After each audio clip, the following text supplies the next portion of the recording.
Shoot your shot on Prize Picks and get $50 instantly in lineups when you play your first $5. That's right. Prize Picks now is giving you $50 in lineups when you sign up and play your first $5.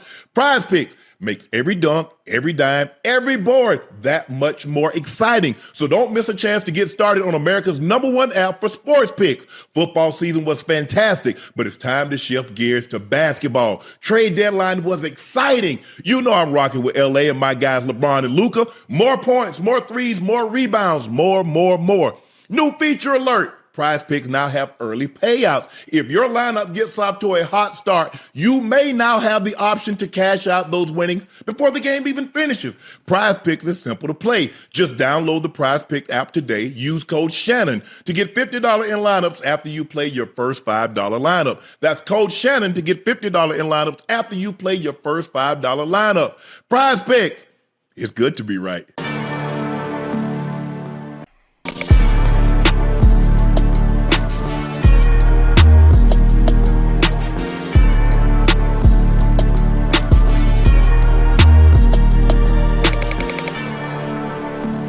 Good evening, ladies and gentlemen, and thank you for joining us for another episode of Nightcap. Y'all know who I am. I'm your favorite unk, and there is my partner and co-host, Liberty City's own, Bengals Ring of Fame honoree, a Madden ratings adjuster, a former Pro Bowler, and an All-Pro. That is Chad Ochocinco Johnson. And the third member of the Big Three that will be joining us on Wednesday and Thursday night. Y'all know him, University of Arkansas alum, Little Rock, Arkansas native, a 7-time NBA All-Star for the Atlanta Hawks, and he's nominated for the Basketball Hall of Fame. Here he is, Iso Joe Johnson. Joe, what it do? Man, what's up, gang? We good. We missed you down there in the Bay. I see, man. It looked like y'all had a hell of a time. Yeah, you know, the time was had. Yeah. Hey, Joe, you missed it, Joe. We had a good old time. I see. Okay, Ocho. okay. You know, I was out there dibbling and dabbling. Ocho, can you imagine if the Super Bowl was in Houston? Oh, wait. Hey, how about, can you imagine the Super Bowl was in Houston, Miami, or Atlanta? Nah, it was in Atlanta in 2019, 2020. I happened to be there. I've been in LA. How was the atmosphere? Let's move on. Y'all, thank you for joining us again for another episode of Nightcap. Please make sure you hit that subscribe button. Please make sure you hit the like button, and do us a favor, go subscribe to the Nightcap podcast feed. Joe, Ocho, and I would like to personally thank you, each and every one of you, for your support and your continued support. The awards that we won, the adulation that we received, that's all because of you. The shows that we attend, and every time that we have a Nightcap Live or we have something for the UFC or the WWE, you support us with your eyes, ears, and your word of mouth, and we can't thank you enough. Those looking to purchase a bottle of Shea by Laportier, head over to laportier.com. If you cannot find it in any state or city near you, it is a premium VSOP cognac, the best tasting, smoothest VSOP cognac on the market. But don't take my word for it. Try it and compare it against other cognacs, and you'll see it is the best, smoothest cognac on the market. All right, guys, the Seattle Seahawks had their parade today. Let's take a listen to our friend Ernest Jones IV. I'm gonna keep it a buck. I'm probably the last person they should have gave the mic to. But we finna turn up, man. First off, I want to say shout out to Jody Allen, shout out to John Snyder for making this all possible, man. Shout out to Coach Mike McDonald for helping us get to this point. Man, but also shout out to these badass motherfuckers who play this game the right way. Hey. Not only do we have the best defense in the world, we got the best team in the world, and quite frankly, if you got anything to say about my quarterback, you got anything to say about my defense, you got anything to say about my O-line, and you got anything to say about the city of Seattle, I got 2 words for you. Fuck you! Damn. Well, he told you as soon as he got the mic, he's probably the last person you should have given the mic. And he did not disappoint. The adulation, the excitement. I mean, you know, they brought a world championship, and they did it in dominating fashion. That defense was sensational throughout the playoffs. Yeah, they bend a little bit against the Rams guys. You know, Matthew Stafford had a night of nights, but Matthew Stafford won the MVP for a reason, so we can expect them to have those type of nights. But in the Super Bowl, that defense was dominating. Ocho, Yes. did you like what Ernest Jones IV had to say? I mean, hey, I absolutely love it. You know, all the hard work they put in, obviously reaching the Super Bowl, all the talk about Sam Darnold and the stuff that, you know, they had to say. Any of the naysayers that doubted the Seattle Seahawks, it's okay. You won a Super Bowl. It's your one opportunity. You have a chance to celebrate and talk a little trash behind it because now you have that ring, you have that trophy. So why not? It doesn't happen often, and there's no guarantee that you get back there. So I'm all for it. I'm all for it. Joe? Hey, yeah, I'm with Ocho. You know, you reach the top. I mean, we play this game obviously to compete, but you know, we also want to win championships as well. He got his opportunity to shine. Let him get it off his chest, man. Mm-hmm. Let him know how you feel, baby. Yeah. John Snyder and Mike Patullo like, maybe a little less. But I get it. But like I said, Ocho, is so much excitement. And he's been through this before. He won it with the Rams. And so, you know, Harry is, he changed teams in the division, got traded to Tennessee. Tennessee trades him to the Seahawks. And he's one of those guys that led spearheaded that defense. But this was a total team effort. You look at the special teams. Look at the kicker.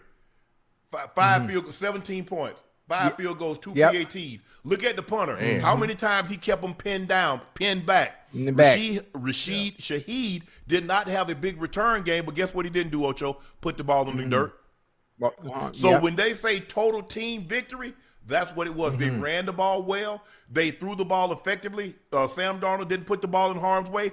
That first third down play, I thought Jones got a great jump, but he wrong-handed. Probably should have did this instead of that because you can get more extension like this than you can like that. Yes. But all that being said, I thought as a team aspect, special teams, defense, and offense, I thought they played a complete game. Obviously, the offense wasn't as dominating as it was against San Francisco, but man, that's an unbelievable feeling. And for a lot of those guys, and look at the shirt, he got Sam Darnold with a cigarette in his mouth, flipping people off.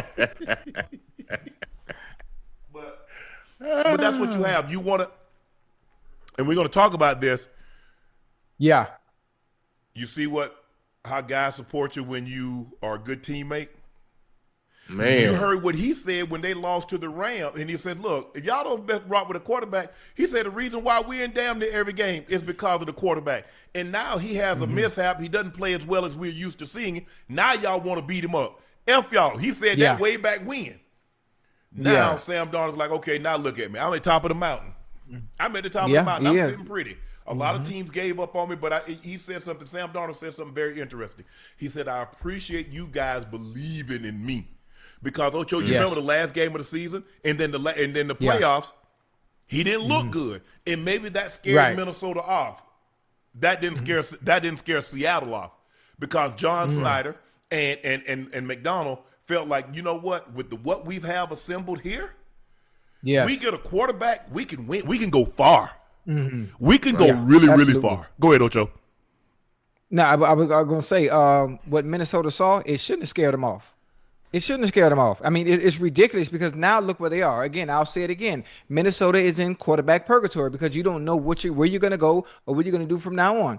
Okay, maybe J.J. McCarthy comes back and he's somewhat half of what Sam Darnold was before he left Minnesota. But as of right now, everything is up in the air. Maybe Kirk Cousins come back and save you if J.J. McCarthy doesn't play up to par and that offense stalls at the way it is. But Sam Darnold, in certain conversations now, because he's won a Super Bowl trophy, he's going to go into the conversations with some of the quarterbacks that we talk about all the time that haven't won one yet. Some of the greats. I'm not saying he's one of the best in the game, but he has that ring. So therefore, that catapults him in the conversations of the Lamar Jackson, the Joe Burrows, the Josh Allens, and the Patrick Mahomes. Yeah. But it also goes to show you situations. Sometimes being in the right situation at the right time. I'm not one of those guys, Ocho, and I've never been one of those guys. And Joe, let me know what you think. Because a lot of times what people try to do, you win a Super Bowl, and then they say, well, you better than that guy. Brad Johnson won a Super Bowl, and they never said he was a top 10 quarterback. Trent Dilfer won a Super Bowl, and they never said he was a top 10 quarterback. Guys win championships, and they never say they're top 10 NBA players. So we got to be careful. Let's look at a total body of work over an extended period of time before we start arbitrarily just trying to put somebody into that bracket because they won a Super Bowl. Go ahead. Take off, Ocho.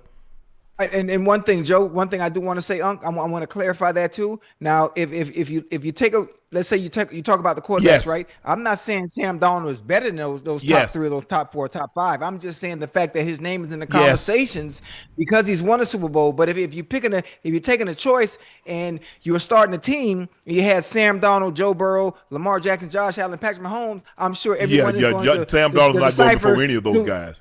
Exactly. So I'm not saying that. I'm just saying his name needs to come up in the conversations going into next year when we talk about some of the better quarterbacks in the NFL. And I think it will. I think it will. Joe, what do you think about that? Because we've seen that in the NBA. Guys win a championship, and the first thing they say, well, he's better than this guy that's never won a championship. No, that is a team victory. And we can say for a moment he had an unbelievable. But I'm not one of these guys because you won a championship. Now all of a sudden I'm thinking you're a Pantheon great. Yeah, it's like we're prisoners of the moment. Okay, Ocho. You know, it's what's going on right now in time is what we stuck on. So Seahawks won the Super Bowl, Sam Darnold got a ring, and now that's all everybody's talking about. You know what I mean? Yeah. So but yeah, I'm with you, Unc. It's like, you know, you got to give it an extended period of time, and then you can really gauge on how great a person is. You know what I mean? We all can have one great year. You know what I mean? Two pretty good years, but let's see if he can sustain and put together, you know, a few great years like that. That's what, you know, enhances your greatness. And I think the thing is quarterback is the only position we do that with. Because a DB wins a Super Bowl, ain't nobody saying, well, he's better than this or he's better than that. A defensive lineman wins the Super Bowl, a linebacker wins the Super Bowl. That's not what we do. Now, if they're already on the cusp, now Josh Allen, Lamar Jackson, Joe Burrow, now they were to win a Super Bowl. Now we're gonna really have to have a real discussion. Because now you're talking about Lamar that's won an MVP, two of them. Josh Allen that's won an MVP. And now you're talking about we're gonna attach a Super Bowl to it? Ain't a whole lot of guys that can say that. So with that being said, I just like to be patient when we start throwing things around. And this Sam Darnold had an unbelievable season. We are not trying to take that away, but we need to be careful because I'm sure nobody is saying, give me Brad Johnson over Dan Marino. Give me Trent Dilfer over Dan Marino. Give me some of these other quarterbacks that's won a Super Bowl over Dan Marino. So let's just be careful. He should enjoy this. They should redo his contract. They should redo his contract, Ocho.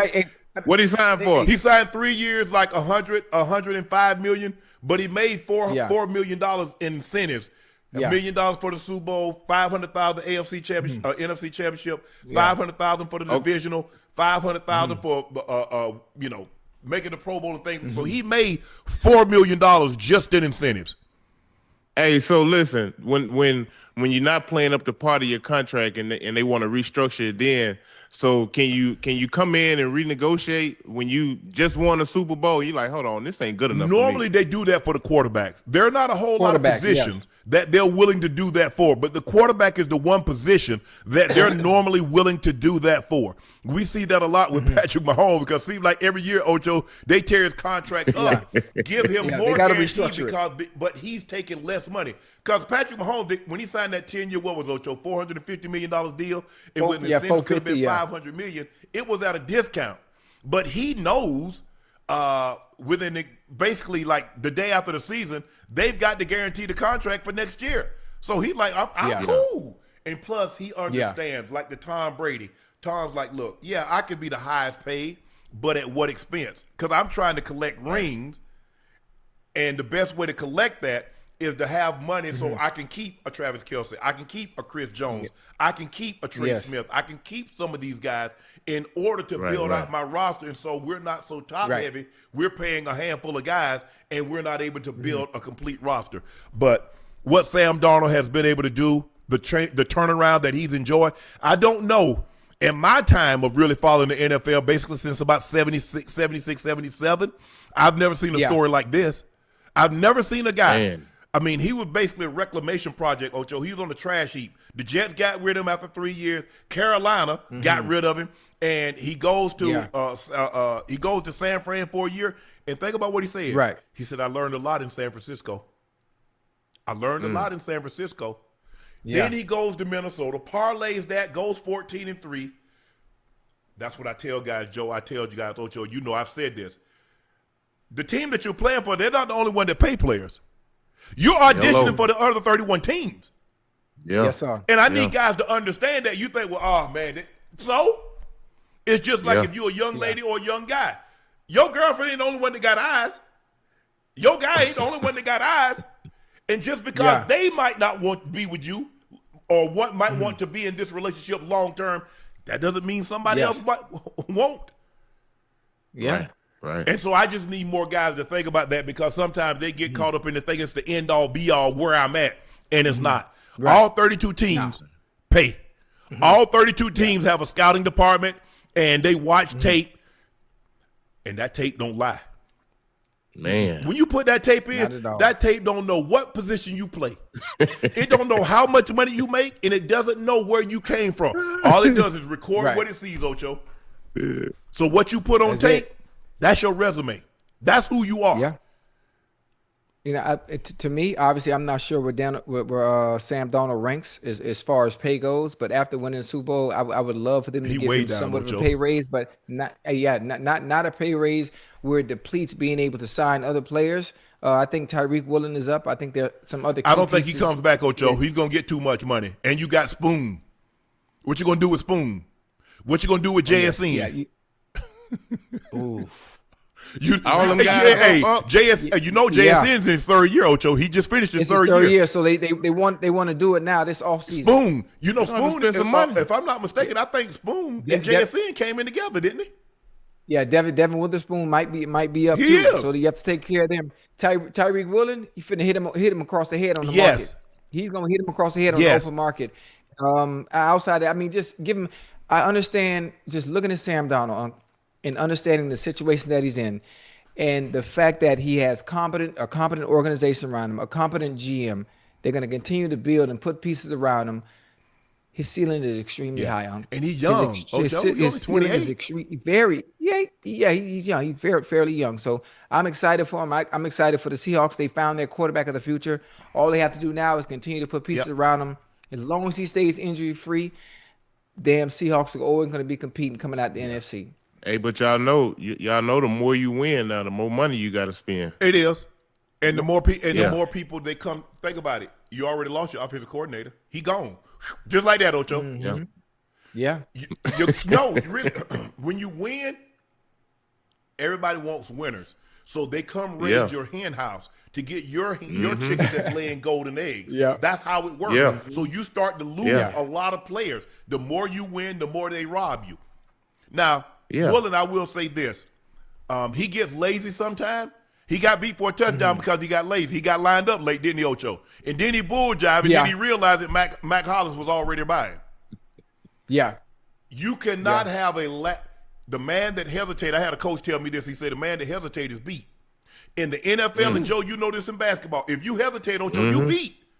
Because the margin is so small. Small in order to win. Go ahead, Ocho. I'm gonna tell you, hey Joe, there's a reason why in football they call it's a game of inches, but that's all it takes.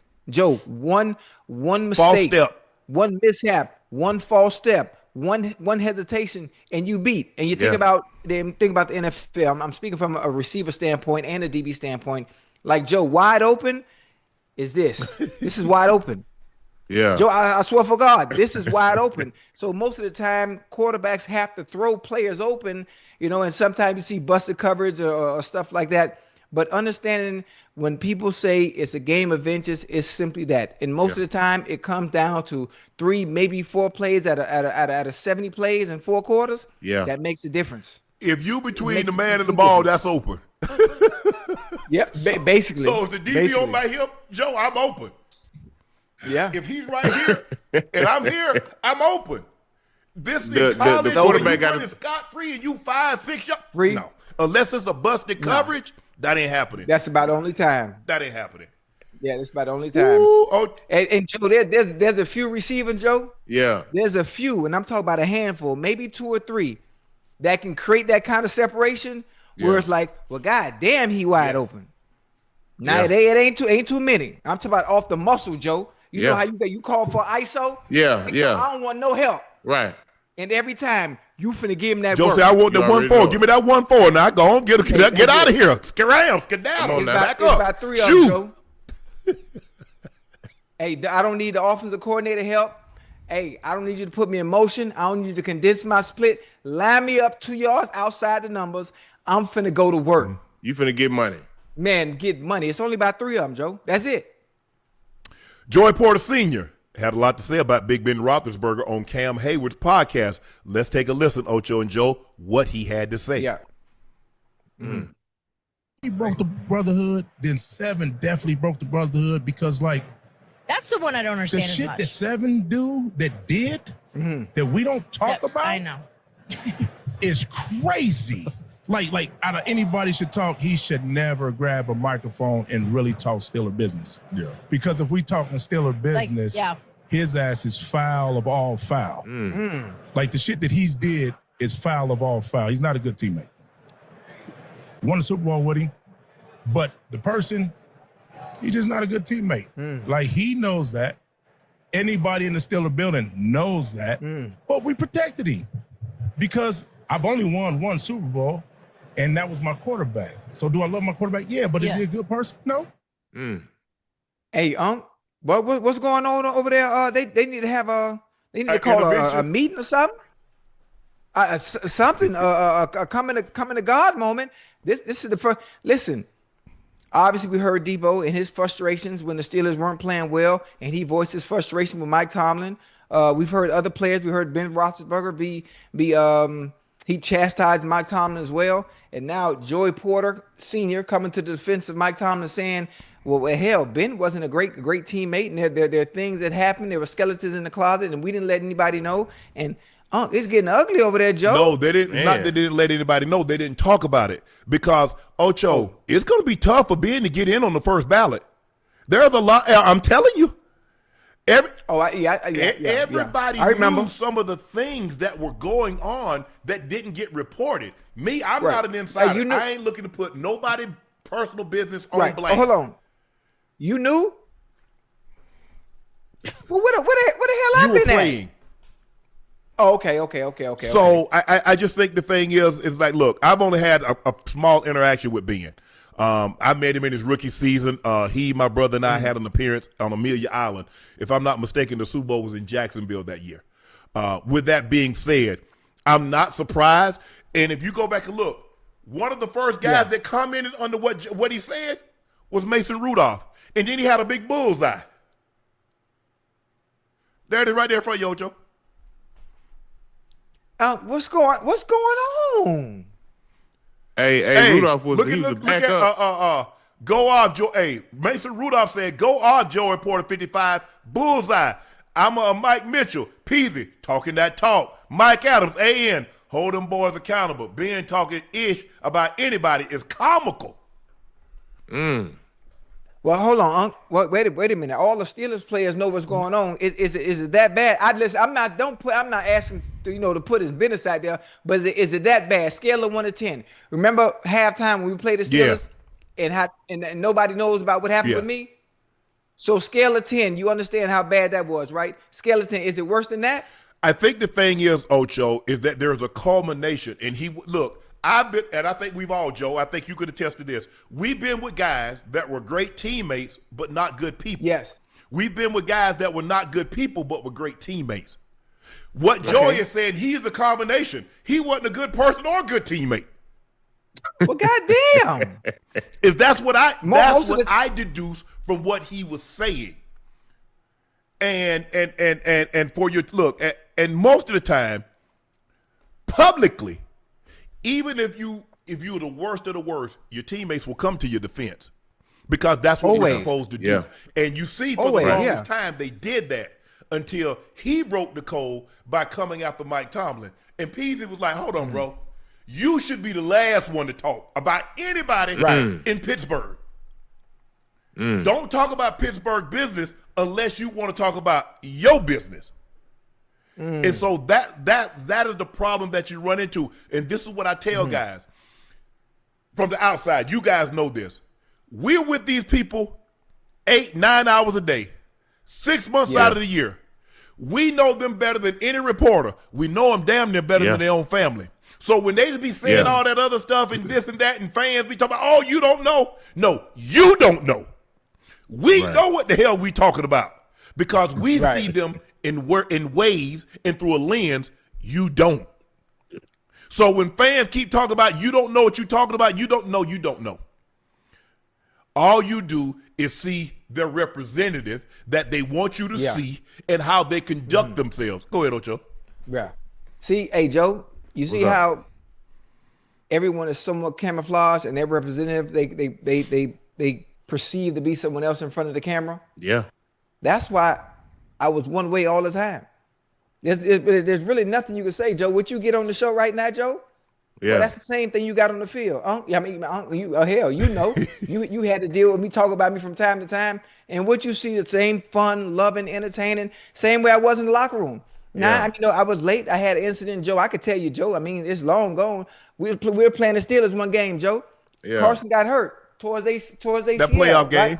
Right? I had that information, but I let it slide, Ocho. I had that information. Yeah, you let it slide. You let it slide, Joe. You let it slide, right? I did. This is my only asshole coming the asshole moment. Okay. It's halftime, Joe. I'm getting the IV. Joe, we come in. I'm hot because Carson goes down. Why are we not including me in the offense? Why are we allowing the Steelers to dictate what we doing in a playoff game, a game of this importance? Yeah. Joe, I lost it, Joe. I snatched the IV out my hand. I come out the room, blood flying everywhere, Joe. What? Joe, I lost it. I swear for God. I swear to God, I lost it. And I came out and I'm fussing and I'm not screaming at anybody directly. I'm just snapping in general. Man, get me the fucking ball. Give me the ball. It's not that hard. I can do whatever you want me to do. Just give me the ball. Fucking Marvin, shut up. Nigga, Hugh Jackson came over. Nigga, Hugh done choked me out. Listen, Hugh done choked me out. This is how Ocho was. When Ocho got upset, Hugh was the guy that got all the venom. He was the pincushion that Ocho put because Hugh knew how to relate. He knew how to deal with Ocho. Yeah. So Ocho's frustration, even though he was talking, it was Hugh that could get Ocho off the cliff.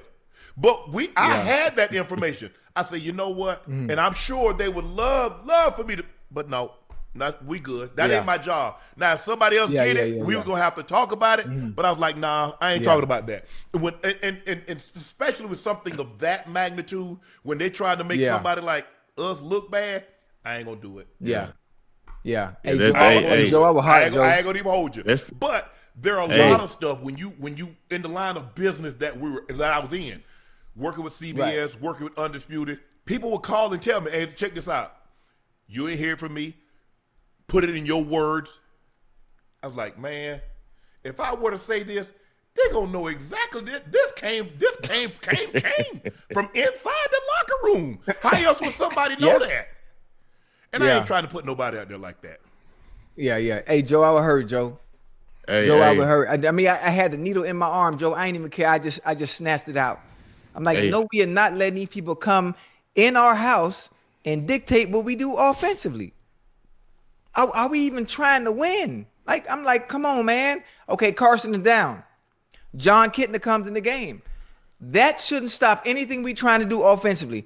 And it's like, I mean, what are we doing? And I was hurt, Joe. I was hurt because I understood how difficult it was for us to even get to this point. And competing, boy. They bring it out of you, man. Bring that fire that you can't. Hey, look. Well, you be like me when we was in New York. You see red and you just go off. You know what I'm saying? Oh, you went off before? Yeah, I'm saying I know what you mean. You know, you want that ball. You want the hey man. Yeah. Bring that ball over here and stop playing. It's tough because they shielded Ben with a lot of things and a lot of stuff that was going on. They knew, and look, if you got a great rapport with a reporter, they'll catch and kill a lot of stuff that won't make it. A lot of stuff. If you ingratiate yourself in the city, you ain't gonna get no trouble. The cops will drive you home. Yeah. want to get in your car, drive your car home. You get in the police car. They drive you to where you going. Park your car and get back and get gone. Yeah, absolutely. If right. you ingratiate yourself in the city, if you're not a dick or you know what, that's how they treat you. I'm not telling what somebody told you. I'm telling you what I know. Yeah. So when I talk to you, Chad, when I talk to y'all, when y'all hear Ocho and I know y'all think Ocho joke a lot, but when I talk to you, I'm not telling you what somebody told me. I'm telling you what I know with firsthand knowledge. Yeah. I just don't do it. I don't like to say, well, I'm not going to tell you where I got it from, but a lot of people still call me. I'm still him. Yeah, I feel on some hard times. I'm still him. Pop it, pop it. Pop it, pop it. Man, let them know. Yeah, okay. All right. Hey, I'm telling you, I still have great relationships with teams. A lot of my coaches and a lot of people that was in front office have bounced around. So you do realize, like a tree, like Sean McVay. So if I had a relationship with Sean McVay and all these other guys that bounced around, therefore, guess what? You got a relationship with all those other guys. They're going to trust you. Yes. Kyle Shanahan the same way. So if there's anything that I wanted to know, y'all don't really think I could find out? Right. Damn, man. Joe, you ever snapped before, Joe? I probably had some heated moments. Also. Yeah. See, y'all don't let Joe. Joe, come on, cut it out. Because in them playoff moments, bro, it's like you out there fighting, trying to do whatever you can just to get a win. And you know, in basketball, it's a 7-game series. Yeah. It ain't like, we could be better than them for a game or two, but 7 games, bro, the best team normally gonna win. So you definitely gonna have some frustrating moments, bro. Because look, at some point, Uncle Ocho, y'all know this. In basketball, we know all your plays you're gonna run. We know what you're trying to do and how you're trying to do it. Right. Now it's your will against my will. You know what I mean? So it's a little different. Yeah, it's tough. It's tough. But I don't get it, Ocho. I don't. And I know there are times that, look, I've always, Joe, and you know this, Ocho, they're bringing guys in. I don't care how many Pro Bowls. They're going to bring receivers in. They're constantly looking to replace you. That's just the nature of the beast. But I know he can't beat me for this job. Right. Now, if you go ahead and move me on out the way, well, you ain't got to worry. He ain't got to worry about nothing. But just beat me, says, okay, this job is up for grab. May the best man win. Well, I guess I was the best man because I'm going to win. Yeah. It's really that simple. But I've always, because I looked at it like this, guys, if I got hurt, I was a horrible teammate. I was a horrible leader if I had not prepared that guy to go out there and help this team win. I was selfish. I'm withholding information from him that could help him get better, that would and then turn around and help the team. So that's why I always put my arms around a guy. And the guys will tell you, hey, man, help. But they call me Sharp or they call me Shay. And so that means a lot to me. That means a lot because I wasn't concerned about somebody, man, you know they brought him in to replace. Okay, hell, I replace somebody. It's a circle. Yeah. That's what happens. But I've always really, guys, tried to be a good teammate. I've always, was I selfish early in my career? Probably when I was even a good team. I was a good teammate in high school and college, but I wanted to win so bad, and I thought that it was all about me. And as I got older and I realized what it took in order to win, that there were some other guys, there were some other me guys that was just as good as Shannon Sharpe, and that could help this team win also. But I'm telling the guys, hey, you come in the huddle, you with me, you're a tight end. Hey, I'm the receivers, you know what you got? You the hot now. Hey, they bring two. We got it picked up if they bring one. But if they bring two, you're hot. You good? Yeah, I'm good. You know what you got? You got the dig. Oh, if it's cover two, get up the rail because I'm getting down the hole. I'm constantly telling guys what they got. That's just the way I am, man. I wanted to win. I wanted to help the guys win. I'm holding information. I know he don't know what to do. It ain't my fault. Hey. Then he go out there and blow the assignment. We throw a pick. Who did that help? We losing as a team. It ain't, oh, he lost. Yeah. No, we lost. That's just the way I am. But I've always tried to be a good teammate. I've tried to be a good person. And sometimes the two things can be true. You can be a good teammate and a crappy person. You can be a crappy person and a good teammate. Hopefully, more times than not, you like to see guys a little bit both. Yeah. BOFL, both. But it is what it is. That's rare though, you know, to have the leader of your team be both. Yeah. You know, you probably get one. But when you got your teammates coming out saying stuff about you, bro, I mean, it says a lot about, you know, the love, respect, and admiration that they have for Mike Tomlin as well, though. Yes. You know what I mean? Yes. So I can appreciate that, bro. You know, they ain't gonna just let you just say anything now. Look, and a part of me get, because I think the thing is that kind of like Debo is that the last year that he and Mike didn't see eye to eye and they ended up releasing him and things of that nature. Even though the Broncos didn't re-sign me, I never said anything bad about Mike. Right. I didn't. Okay, you feel, you know, you ain't got no use for a 7-time Pro Bowler or 5-time All-Pro. You ain't got no use for him. Okay. Guy that helped you win 2 Super Bowls, you ain't got no use for him. You believe the guy that you got on the roster or you could draft somebody that's better. Okay, fine. I appreciate the opportunity. I appreciate you coming in, and this offense is very, very tight end friendly. I appreciate that.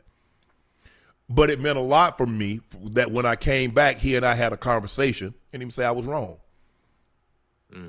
Because a lot of times, Ocho, they just base everything on what they see on the field. They don't see the practices. They don't see the bus rides. They don't see the locker room. And they don't see what you did in those spaces that caused you to be successful on the field. Yeah. That's the fun right there. So now all of a sudden, you find yourself people in your office every day. Stuff that you never had to worry about when Nate Ford was in the locker room. Oh. That's what it means a lot. And my teammates, they vouch for me. Yeah. Yeah, they make jokes talking about Lazarus. They say ain't nobody risen from the dead more than you, but Lazarus. That's what the offensive lineman used to call me, Lazarus, Ocho. Lazarus. Because I mean, look, I had these wobbly ankles, man. You know, back then, Ocho, people hip drop you damn near every play. Oh, yeah, It wasn't no penalty for the hip drop and cowboy collar and all that stuff. Ooh. You got to learn to roll with it. Yes. But I don't know. In a situation like this, I don't know if I'm not responding.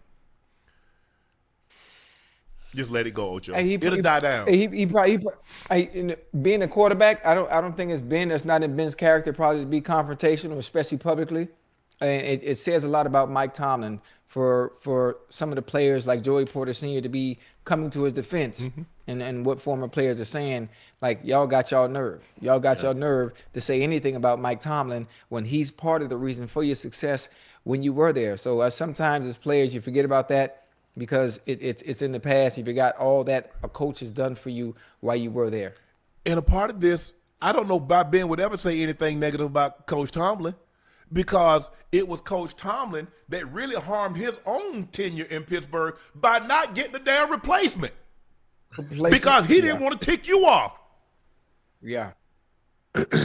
Funny how that works. Yes. Huh? So there's a lot we could be talking about this story, but we're going to move it on. Hey, I think we've got enough out of this. Joe, this is right up your alley. Shams released a suspension for the Pistons-Hornets fights. Isaiah Stewart, 7 games. Miles Bridges, 4 games. Diabate, 4 games. Jalen Durden, 2 games. Joe, I'm going to let you go first, but I am shocked that Isaiah Stewart only got 7 games. Go ahead, Joe. Yeah, they was very generous with Stewart because he's a repeat offender, Uncle Ocho. He's known for, you know, having violent acts on the court, bro. This ain't what we trying to endorse. You know what I mean? Plus, he came off the bench, so I expected him to get the most, but I thought he was gonna get more than 7 games, me myself. And it just kind of escalated. I knew Miles Bridges was gonna get a nice, you know, a few games. What's the young kid name right here? Massa? Yeah, Massa. Diabate. I feel like, honestly, Uncle Ocho, I wouldn't have been mad if Durant didn't get no game suspended because, he wasn't an agitator. Man, he clawed the man's Young face, Joe. He put the man into the Baron Von Raschke. That man, he in my personal space. He done headbutted me. We done touched forehead to forehead. Yeah, that's too much. I'm gonna give you a little. You know what I mean? Gonna mush the man. Give you a little mush too. What he supposed to do? See, look, Massa supposed hey, to put that Bobo Brazil on him. Put him with that cocoa butt. Yeah, you subject. Yeah, that's what I'm saying. You subject to get headbutted out there playing, so you gotta always protect yourself. But I thought Stu was gonna get. I thought he'd get I thought, given his history, I thought he'd probably get somewhere between 10 and 15. Yeah, I said at least 10. That's what I was thinking. At least 10. At least 10. You know what I was disappointed in? I was disappointed in hearing some of the people that cover the NBA talk about they didn't have a problem with this until you get a situation like Malice in the Palace. Well, it wasn't gonna be that. You don't know. You didn't think the Malice in the Palace was gonna be that. You didn't think Kermit Washington's situation was gonna be that. Guys, this is not a good look for the league. This is why they got away from all that in the 80s and 90s. David Stern wasn't playing this. He said, okay, you want to fight? Okay, don't worry about it. Now, if you really want to fight, join the military because they're looking for a few good men and women. Yeah. But you're not going to do that here. Yeah. It's a bad look on the game. Yes. And to say I don't have a problem with this and this, no. And Stu Beef, that's not what they brought you to Detroit for. I understand. Look, the bad boy Pistons, and y'all want to relive what Isaiah and John Sally and Mahorn and Lambert and all those Rodman, but that's a different time. That was David Stern cleaned that up. He said, nah, in order for us to get to where we need to be, because all that fighting, Joe, you weren't going to be getting no 40 and 50 and $60 million a year contracts. Not with all that. What? Nah. I'm with you. Big Stu, he the muscle over there. So I felt, he probably felt he had to come to their defense. But man, you gotta control your emotions. You gotta have control rage. Yeah. You know what I mean? And too many times, he didn't let his emotions get the best of him. So I knew that. I mean, right, for real, honestly, Uncle Ocho, this really like a little slap on the wrist. If you ask me, 7 games ain't nothing, man. Yeah. Look, I honestly, I think the Pistons will rally around this, because I still think they're gonna be right there to come out the East, man. But they're gonna rally around this. I think Stewart was an overreaction and Duncan Robinson was an underreaction. Because I'm gonna have a conversation with him and I say, bro, look here, you just grab somebody, even if you fake. Hey, bro, hey, come on, man, come on, Ocho, man, come on, man, let that go, man. Right. I don't need that. But for you to just walk away and we tussling, don't make me tussle with you in the locker room now. You got to make up your mind. No, Duncan Robinson walks away, but then you say you don't want them to fight. I didn't say fight. I say pretend. He can be peacemaker. He said he can be peacemaker. Come on, Ocho, man. We ain't trying to do that. Come on over here. How many times we done been on the field and we've done that? How many times in scrimmages, especially when you scrimmage other teams and emotions are high, ain't no really basically just the camera, ain't no fans and just the fans lining the thing.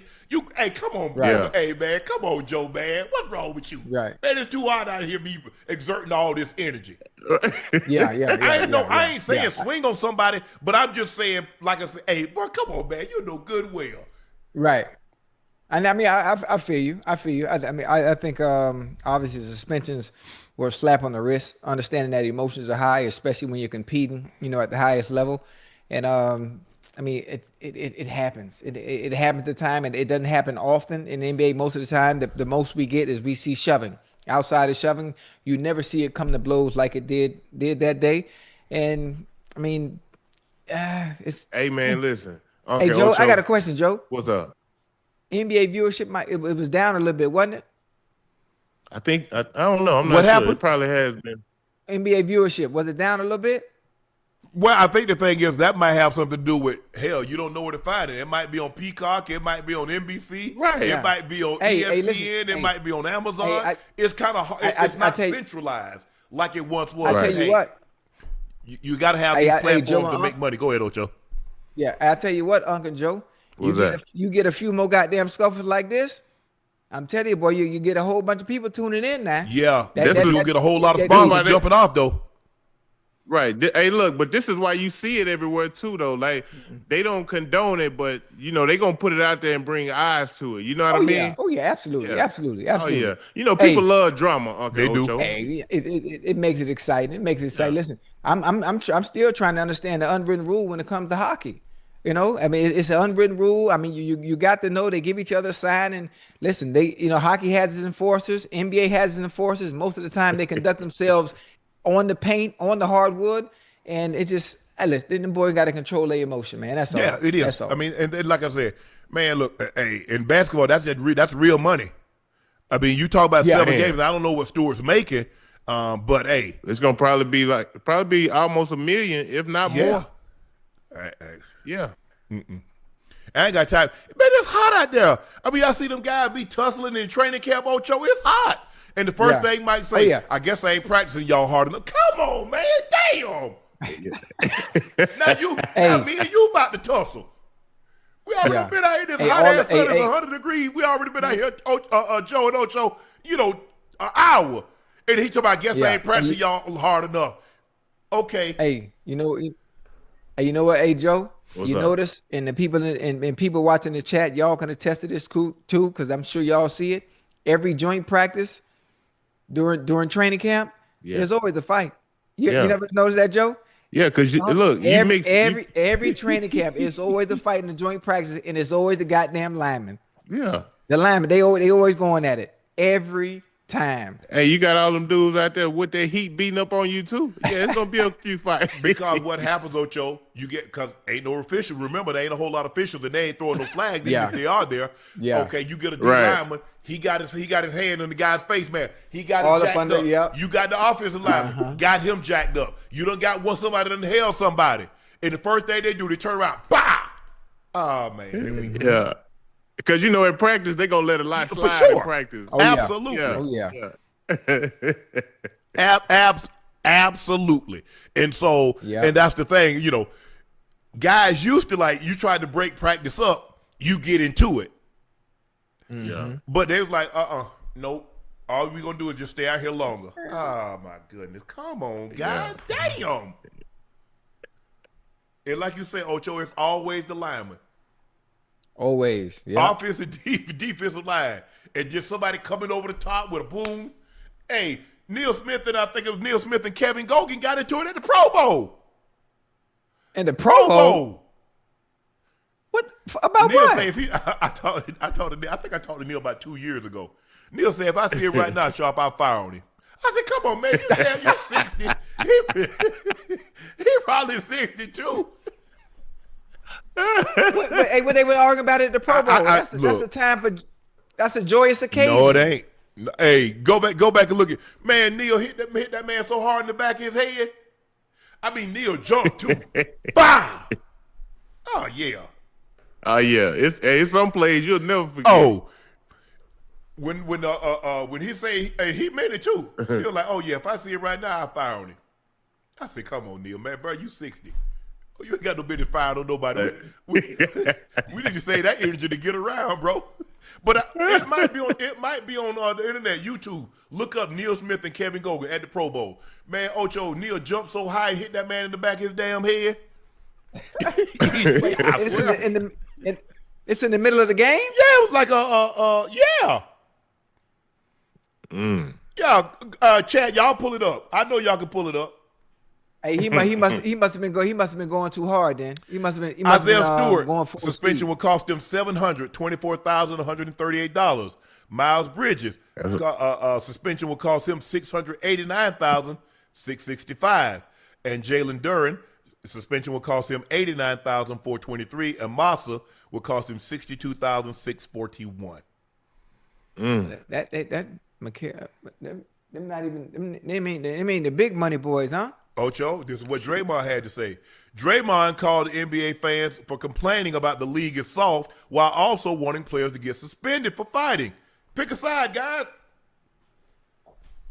Man, it ain't even nowhere in basketball you can have that. No, not that. Like you know, some of these dudes acts out here, man, like for real, Uncle Ocho, they gotta really control their emotions, bro. You can't be out here. I mean, I can understand in the midst of competition, you know, things get a little heated. It may even be some pushing back and forth, or you may bump into a guy, but come on now. Come on. Yeah. Look, Hey, those days are over. the last thing I want to do, Ocho, if I swing somebody, I'm hitting him, he got a helmet on. I break my hand on his face mask. I break my hand on his helmet. Then what? I tear a ligament in my hand. Then what? So who have I helped? Nobody. That's a good thing. That's a good thing. You know, man, I ain't gonna talk about when I was finna whoop. Never mind. So I was able to control my emotion. With that being said, hey, look, but I don't understand that neither, Uncle Ocho, especially in football, because guys be punching dudes in the helmet. I'm like, what is Why that? you? Hey, Joe, you got to go open hand sometime. yeah. You got to go like to the Open neck. hand. Well, You gotta go to the neck area. what you try to do is grab the face mask, lift, and come up under. Yeah. Hey, Joe. And Hey, hope Joe. the chin strap. But these chin straps they got now, Ocho, you got these ones that they slide. They ain't like the snap-ons like what we had. Yeah, they ain't gonna come on. Yeah. Hey, Joe, that's how I was finna do the raid, Joe. What? I Yeah, remember yeah. you finna get down. I remember you telling me that. Yeah, Joe. Hey, Joe. That you waiting by the bus and everything, wasn't Boy, Joe, I was waiting on him at the locker room, boy. Joe, he was gonna have to see me. He was gonna have to prove to me. Hey, you? He's gonna have to show you. Oh, he was gonna have to show me, Joe. Joe, we prayed before the game, Joe. We went over the scripture. He prayed he didn't kill We you went over in the the game. scripture. That's what he's praying for. And he had the nerve to hit me like that in the game. So we need to have a conversation. Because I know the Lord ain't tell you to do that. Yeah, You got to see me, Joe. Yeah, And I listen, when my helmet went flying by 15 yards, Joe. I ran up on him and I had to think, wait a minute, this ain't the place for that. This ain't the place for that. So I looked at him. I said, I'm going to see you after the game. Hey, because Hey, Joe, I waited at the locker. I waited at the bus. Yeah. He probably would have got out on you on that field because you ain't had no helmet on. You probably would have swung on and he'd have swung back on you. Right. Hit you up. Right. Why Hey, listen, it was the grace of God saved Ray that day, boy. Huh? Did you see what Myles Garrett did to Mason Rudolph? Wop. Hey, yeah. Hey, you know what? Hey, you know who lucky? You know who lucky too? I ain't seeing San Francisco. Miles lucky. I ain't see him on Radio Row. Man, he in Italy with his girlfriend.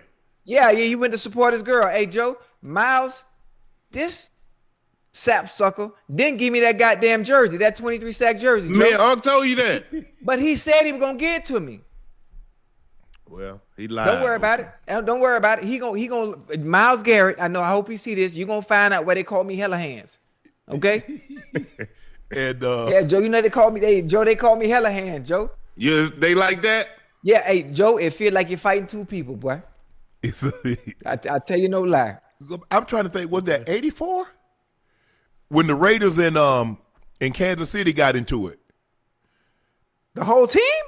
Man, Sean Jones took that helmet off and was swinging it. Pull it up, chat. I think it was 84. It might have been 84. It might have been a little later. He connect. The whole team or just two it people? was a bunch of people. But the Raiders in Kansas City, look, Raiders, Kansas City, and the Broncos, we don't like each other. Chargers, they just happen to be in the division. Seahawks just happen to be in the division. But those three, because those were the original three. Yeah. Man. You had to be careful, Ocho and Joe, back then, because they really try to put you out the game. They would. They trying to hurt you. For real. Yeah, for real. Yeah. Yeah. And so once I knew that, you don't care about me feeding my family, I give less to the damn about you feeding yours. So we both will be up there with effed up knees. But I ain't gonna be the only one. Right, but it was vicious back then. But they cleaned it up. Bill Simmons spoke of the state of the NBA and Adam Silver's leadership. Simmons says, "It is the first time I've really wondered, do we have the right guy running this league? Because he doesn't seem interested in fixing real problems that everybody can see. And it's not about look at the NBA Cup. Your schedule is too long. You have to fix this. How many more games can players miss before they're disqualified from postseason awards? Anthony Edwards can only miss 7 games. Kawhi can only miss 4. Victor Wembanyama can only miss 4. Steph Curry can only miss 2.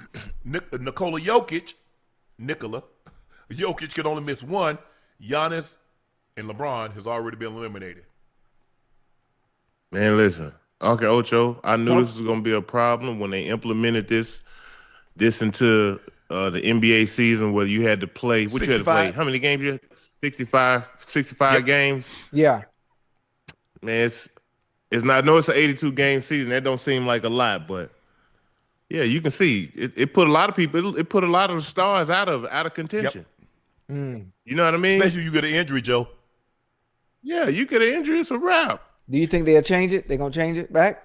When is Joe? That's collective bargain. So when is the new when is the agreement up? You can't do anything now. No, you can't. Nah, not like nah. Oh wow. It's got to be collective bargain. It's just like the league can't go to 18 games as much as they want to. That'll be something you'd have to put to the union. So if you want to change it and say, okay, instead of 65, we'll make it 72. So you can only miss 10 games. But the thing is that if a guy gets hurt, he's going to be out of it anyway. Jokic got hurt. Yeah, and still got these crazy numbers. Yes. Yeah, but they put this in play because they want to stop the tanking, I think, and they wanted guys to have to play versus all this sitting out, these national televised games, guys sitting out. They tried to put it in all they that. They did, and rest. What did they call it, Ocho? I mean, Joe, when San Antonio, what did they call that? Load management. Load management. Guys were load managing national Saturday night games. They were load managing ESPN games. They were load managing TNT games. Now I say, nah, bro. Yeah. People paying $15,000, $20,000 to sit courtside. They bring their family, and the stars are not out. I mean, just imagine if you went to the Lakers game last night. No Luka, no LeBron, no AR. Damn. You got to be a true fan. No. Stars sell the league.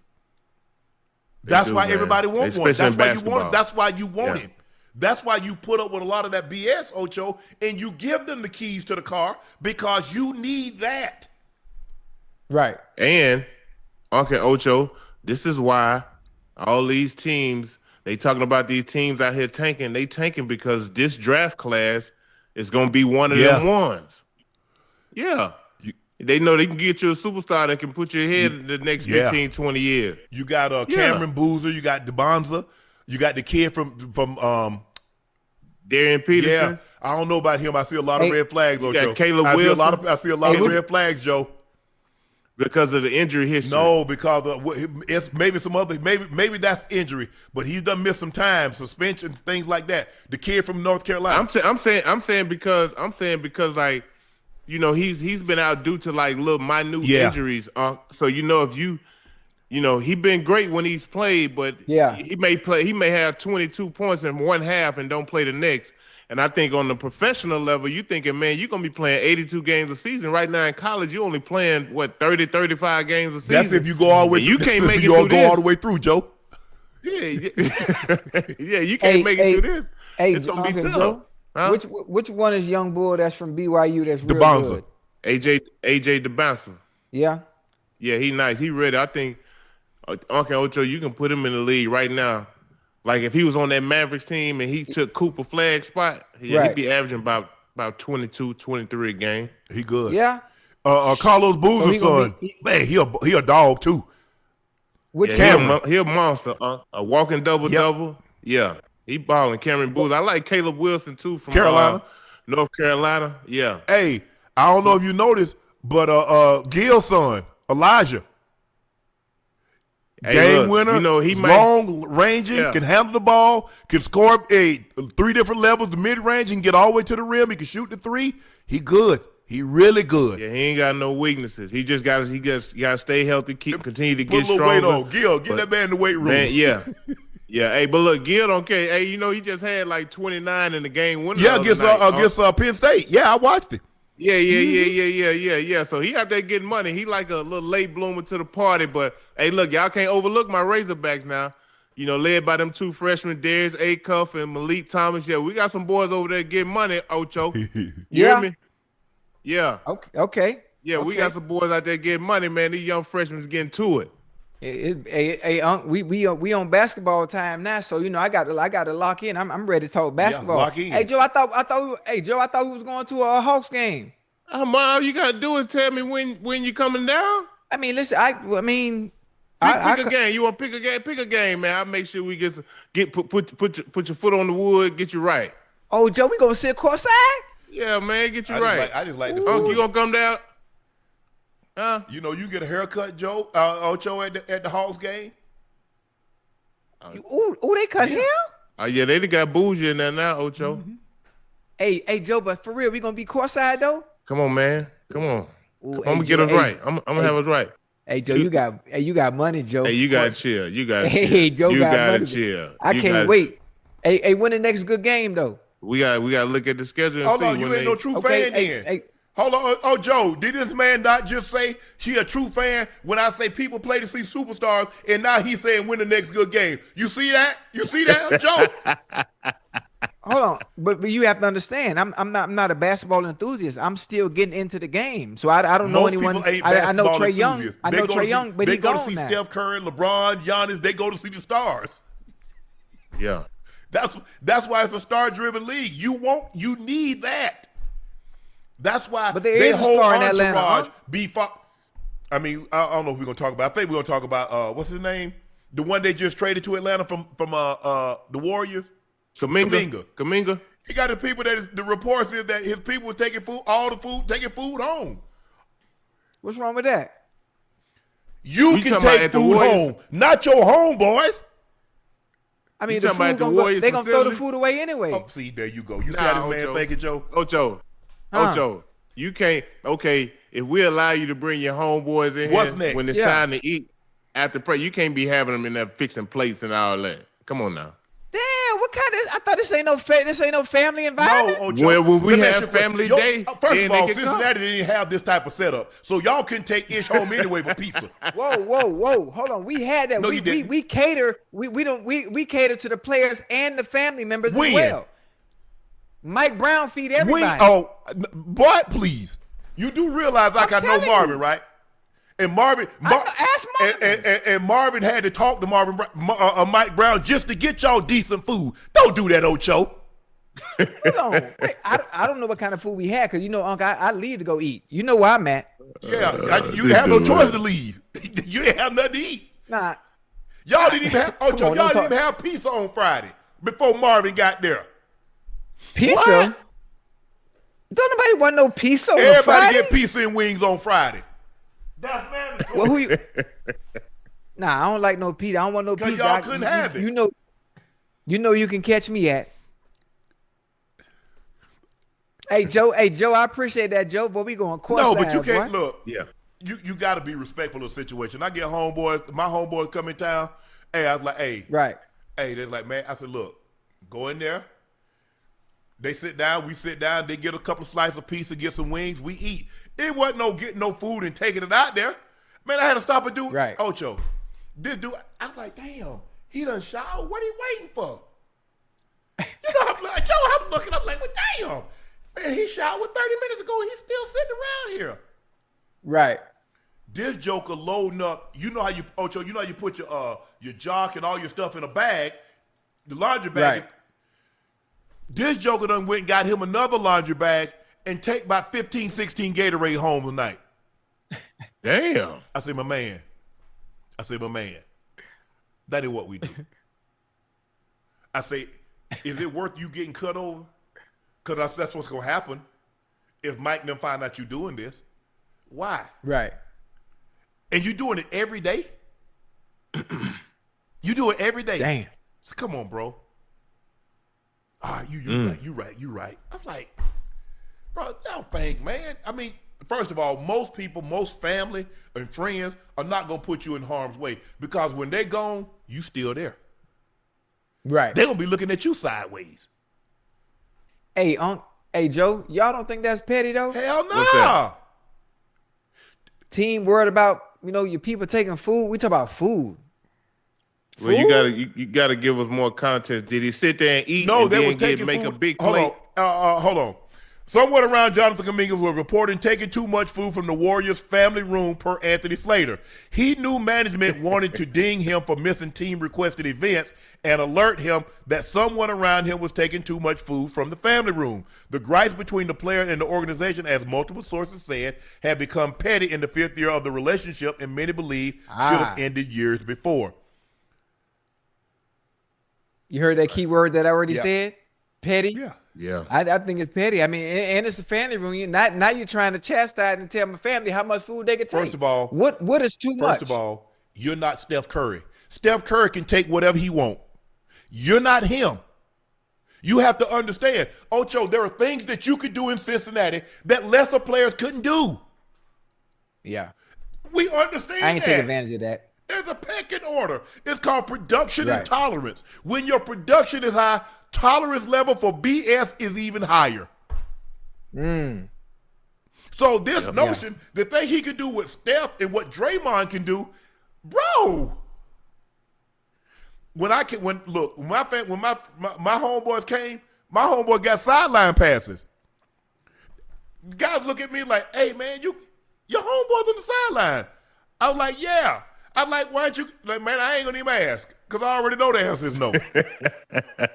But my family my homeboys was on the sideline. John had people on the sideline. TD could have people on the sideline. There are a few other guys, but everybody's not like that. You got to understand your position in the organization. Now he give you 22-20. He give you 20-22 a night, Joe. 5 and 5. Hey, bro. Hey, as a matter of fact, what you need to take? They gonna fix you up something to take home. They gonna have you a bag to go bag ready. Yeah. I understand what y'all saying. I obviously, there's a pecking order. There's certain things you can and cannot do. But family room, I just think it's kind of petty to me. I mean, I understand what you guys are saying and how you see it. Just family room, we taking too much food. Hell, Kuminga probably had him do it on purpose to hurry up and expedite his way up out of there. Yeah, it's a bad relationship, bro. It's a relationship gone bad. Yeah, that's basically what it was. We talked about this years ago when the man wasn't even playing, and then he played a little bit in the postseason last year. This relationship should have been ended. It's kind of like you bring somebody to the cookout, and then all of a sudden they taking 4-5 plates up out of there. You ain't gonna say it's just food. You're like, hold on, bro. Oh, whoa. But that's how they was viewing it. The reports like Steve Kerr reportedly wanted to develop Jonathan Kuminga into a Sean Marion, Aaron Gordon type. But Kuminga viewed himself as a future all-star and wanted more on-ball opportunities. Kuminga career developed. Kuminga believed that he had shown enough in a supplementary role to have earned more consistent trust on ball opportunities. Neither happened to his liking, sources said, only hardening his belief that Kerr and general manager Mike Dunleavy would only ever view him as a run fast, jump high athlete without a requisite skill to be a lead option. Hey, look. I'm out here. I got Uncle Ocho. I'm looking for Kuminga. Where he at? I'm watching the Hawks game. I'm like, damn, when he gonna play? Cause I'm looking for him. So what? He ain't in the starting lineup with the Hawks? I ain't seen him play. Nah, he ain't played. I don't think he played the game yet. Is he hurt? He probably hurt. I don't know. They probably giving him some time to get ready or whatever. But to get acclimated. But the faster they can incorporate him, the better off they'll be, man. I think him and Jalen Johnson can really make some noise. But Uncle Ocho, with him and the Warriors, with Kuminga and the Warriors, that was just a bad relationship, bro. They let it, but they couldn't let him walk away for nothing, so they had to get some compensation for him. You know what I mean? So that's why they re-signed him, and I guess they just pretty much used him for bait. And like at the worst case, we just gonna sit him down right here until we can trade him. You know what I mean? That's in basketball, man. That's how they'll do you, bro. Yeah, I'm just. But did he realize like Sean Marion was an all-star? Yeah, Sean Marion turned himself into an all-star and was a major contributor on a championship-winning team. Man, listen, you ain't have to run no plays None. for Uncle Ocho. You didn't have to run not one play, and he was gonna have 20 and 10 every night. For real? Every night you look in the stat sheet, dude got 22 points, 12 rebounds, 20, and played great defense. He had great defense, and he had the fastest second jump I've ever seen in a and a basketball player. Like it's like he would shoot the miss on purpose just so he can go up there and tip it in.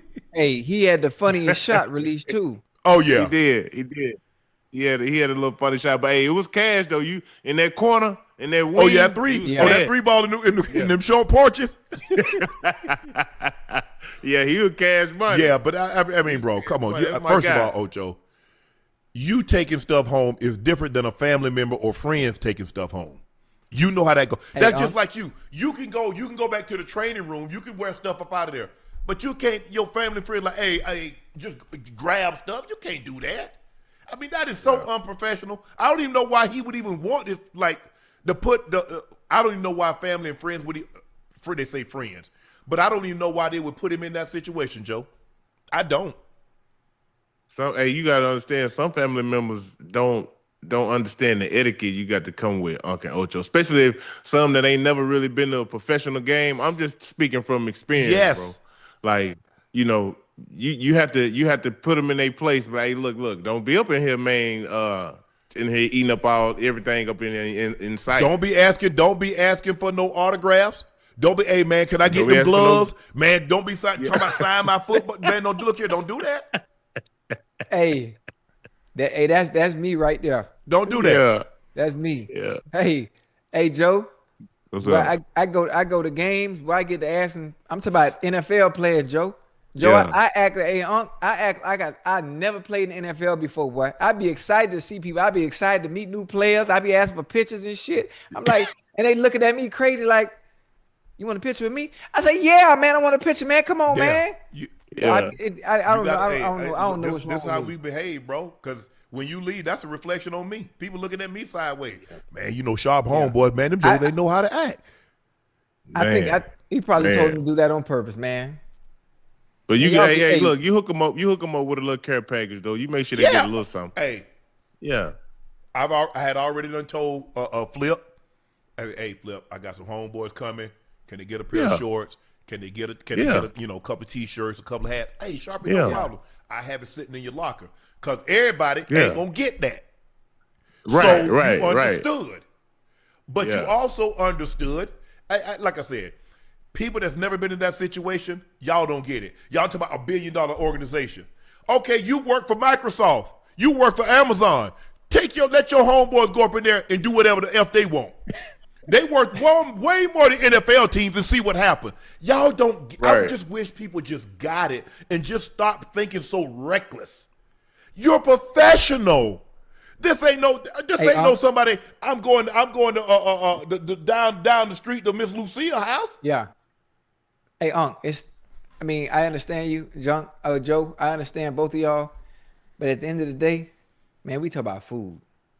Who they're preparing the food for? The family. It's in the family area. This for the team. It said family. Ocho. Remember I told you the story about how the coach said we went to the buffet? It's all you can eat, not all you can eat and take out. That's the difference. It's all you can eat, not all you can eat and take out. Right. And how does that look, Joe? Joe got 4 homeboys, and each of them got 2 plays leaving the facility. Yeah, they ain't having that, Ocho. Oh, I got y'all. I understand. Hey, but I bet he said, man, y'all get what y'all want, man. I don't care. I don't want to be here. I don't want to be here no goddamn way. It probably was some pettiness. For sure. Every Turner responded to the situation tweeting, I remember one time my coach said he viewed me as Richard Jefferson. And that was the first time I truly understood Latrell Sprewell. P.S. I trade the career I had for Richard Jefferson, so it ain't no shade. I just thought I was Kobe. Hey, listen, but that's the reality that you get when you come into the NBA, Uncle Ocho, I'm telling you, and you've been great your whole life on every team you've played on, you started, you've been the guy. And then you get around some real pros, dude who's been in the league 8, 12, 15 years. Right. And then you kind of see the big difference. Like, man, I'm talented, but I ain't that damn talented. Right. You know what I mean? Like, it's an eye-opener, bro, especially for guys who've really been held on that pedestal since they were 13, 14 years old. Right. Yeah. And how many and Richard Jefferson played what, 17, 18 years? Yeah, he played 18 years, won a title. With the Cavs. Went to two. Yeah. Didn't he go to with the Nets? He went twice with the Nets, back to back, right? To the finals, yeah, but they lost to win. Jersey, lost to the Spurs, and I think they lost to they lose to the Lakers. Or? Lakers, yeah. So that was my draft class. He went. Richard Jefferson went 12. I went 10 in that draft. 01. Yeah. See, I mean, that's the thing. Look, look. Sometimes we are our biggest enemy. Because everybody views themselves, Ocho. Everybody views themselves as Jerry Rice or Lawrence Taylor or Reggie White. Yeah, man, just let me, bro. Only time gonna tell. That's it. But guys don't have patience no more now. Joe and Ocho. Guys, hey, I want what I want right now, Joe. Yeah, I want it right now, Ocho. Let me get that. And if I can't get it, I'm gonna make stuff uncomfortable, and then you go somewhere else, and guess what? Never to be heard from or seen again. Right. Absolutely right. The Celtics acquired Nikola Vucevic, has people believing that Jayson Tatum could return for a postseason run, per Jake Fisher. Sources say the Celtics' decision to acquire Nikola Vucevic from Chicago before the trade deadline in exchange for Anthony Simons' expiring contract was a clear indicator that Boston believed Tatum will indeed return for a postseason run. Joe, this is your level of expertise. What you thinking? I thought that quietly, Uncle Ocho, this was probably the biggest acquisition during the trade deadline, because Boston not only do, they get a pretty good big who can pick and pop. You can play through him. He can pass. He don't really have many weaknesses. He might be a little deficient when it comes to defense, but for the most part, he's gonna be surrounded by guys where he can really flourish, and he's gonna be that's a great spot for them. Okay, Ocho, they were lacking in that area, so to give up Simons and get Vucevic, man, listen, I don't know if Tatum. I'm still skeptical about him trying to come back. Okay, Ocho, I'm gonna be honest with y'all. It's too early, Joe. Well, it's an Achilles, man. Like you gotta. Like before he get out there, he gonna had to rev that thing up to really, really see. Y'all know how tender that is, man. And then now we talking about this playoff basketball from here on going forward. Right. You're gonna be playing at such a high level. It's like that's gonna be a lot of wear and tear real quick. So I don't know if it's really worth it, honestly. So they probably brought a big fella over there so he can help JB contribute offensively and see what type of run they can make. I don't think they thought they would be with the injuries that they had. I think that's why they moved, because JT was going to be out. And so you see them break that team apart. They let Al Horford go. They traded Holiday and brought Simons in. They traded Kristaps Porzingis. So they were probably looking at Ocho from a standpoint of like, you know what? This is going to be a down year. Let's get some relief. They sold a team. The New Orleans like, get some relief because we ain't paying all this money to be out of the playoffs. And lo and behold, JB is playing like an MVP. Peyton Pritchard has been sensational. Derek White has been Derek White playing both ends of the court. And so guys have played. Hauser's coming off the bench and playing really well. Yeah. So guys have played above what maybe even Joe Mazzulla thought they could be. And it's like, well, damn. I agree. Man, hold on. Wait I agree. We it ain't no ain't no invincibles over here on the eastern side. Yeah. The Knicks look good. Okay. Yeah. Detroit, Toronto, Philly kind of been up and down, but it ain't the Knicks ain't no invincible. It ain't no 60-win teams over here. Nah. Right. So I think that's how they're looking at it. Yeah, I'm with you on that. I think a lot of us didn't. I know I didn't have the Celtics in the top of the East.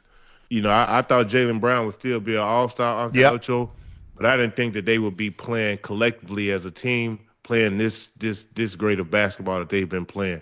They really surprised me, and I think they got a chance, bro. They got a chance. They got a shot. They got a shot. Joe, the Cavaliers have won 10 of their last 11, including 5 straight. They're 34 and 21 now. What are you thinking, Joe? Are the Cavs back? You know, they made the trade for James Harden. You got Harden. You got Donovan Mitchell. You pair him with Evan Mobley and what's the big kid with the fro? Jared Allen. You know, you got Merrill coming off shooting the ball really, really well. You like the Cavs? Are the Cavs in play here, Joe? No, I love it, Uncle Ocho. I love James Harden kind of orchestrating everything because he going to make sure Donovan get off. So Donovan going to give you 30, 35 a night. I'm talking about when we get to the playoffs, he's going to be able to orchestrate. He's going to be able to control the games, control the series, and the beneficiaries will be the Evan Mobleys, the Jared Allens, because he's a willing passer, Uncle Ocho, and he made guys around him better. You put him in the pick and roll with any of those two dudes, man, you bound to get something good. And then not on top of that, you know, James wants to continue playing. Yes. He wants a new contract. So you're going to get the best out of him this second half of the season. You're going to get the best James Harden you can possibly get. So right. I put the Cavs up there as well, man. They've been playing great basketball since he's been acquired to the team. I'm talking about he's been doing what he's always done, making big shots, getting guys involved, and, you know, just being James Harden. So I think it's not going – when you get to the playoffs, it's not going to be based on him to have these huge performance nights. Now, he'll you know, he's going to win you a couple games in a playoff series, if not a series. But with all those dudes surrounding him, Cleveland going to be something to reckon with, bro. And I like the fact, Joe, you have a Donovan Mitchell. And because James, you know, Kobe said that James Harden's style, one guy dominating the ball, is just it's impossible to win like that in the postseason. And I think with him, and you have Donovan Mitchell, you have another option. We know Donovan can go crazy in the playoffs. We've seen it. He can go haywire. But if the thing is with James, if he could just be consistent, because we've seen him give you 51 game and then come back and give you 9 the next game, and that's what they can't have. But if this kid Merrill keep shooting like he shot, he got to start out tonight 7 of 7 from the 3 and 9 of 9 from the floor. He keep playing like that, and with Donovan Mitchell, because like you said, Donovan's gonna give you somewhere between 28 and 32 on a nightly basis. You got the 2 rim protectors; they're gonna make it very hard inside, and you get Harden doing what he does. Yeah, they got a good chance. Them bigs got to be consistent too. You know, Jared Allen and Evan Mobley, when they get in the playoffs, they got to be dominant, man. They really got to be dominant because the deficiencies that you have in guarding the basketball out on the perimeter, they got to be able to cover for some of that. And I think they can. I mean, we saw Jared Allen the other night, good 40 and 16 against Portland. And, you know, Evan Mobley was Defensive Player of the Year, so we know he can protect and can defend. Jared Allen, look, you might dunk on him, but he going to get you a couple of times now. He going to block your shot. Yeah. As a shot blocker, that's kind of known. You know, you gonna get got, and you gonna get a lot of people. That's just part of it. That's the nature of it. Mutombo got flushed on the butt, but he got not in the house of Mutombo.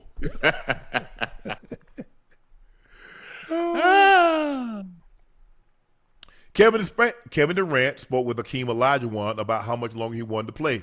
Somebody asked me if I could play 5 more years. I'm like, damn, that's a long time, man. 5 more years? I'm 37.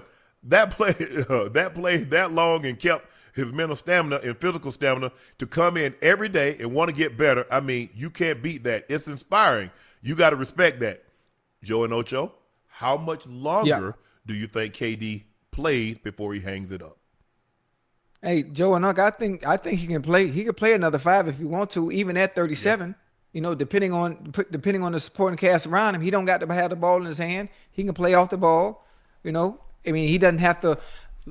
What's the word I'm looking for?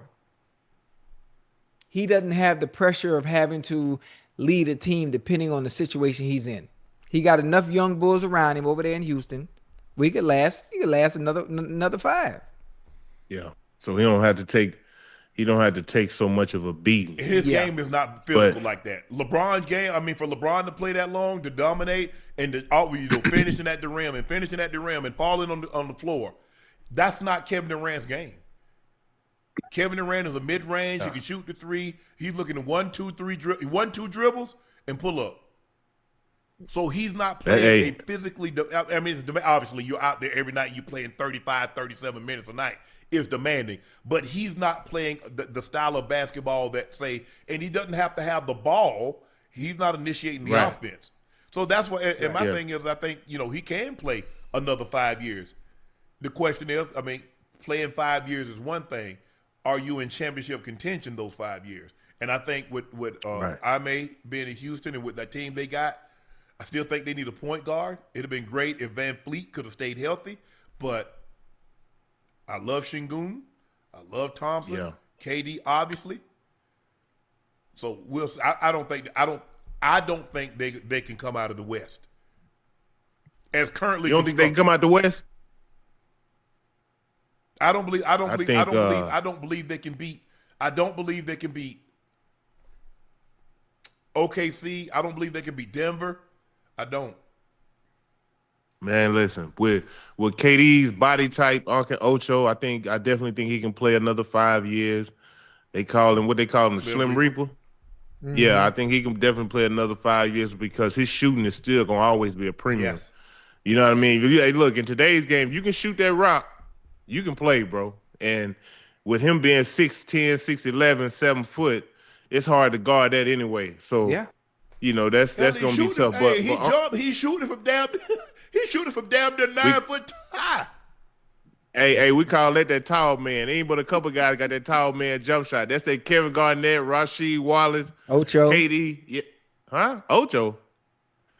But I think they got a chance, but I think they still tweaking some things because Thompson. I think he's pretty good, but yeah, when the playoff comes and it slows down, him playing the one the entire time, that probably will bring some problems. Yeah. But that's why I think the West gonna be a dogfight. Yes. Every the first round to the second round, all the way up to the Western Conference Finals.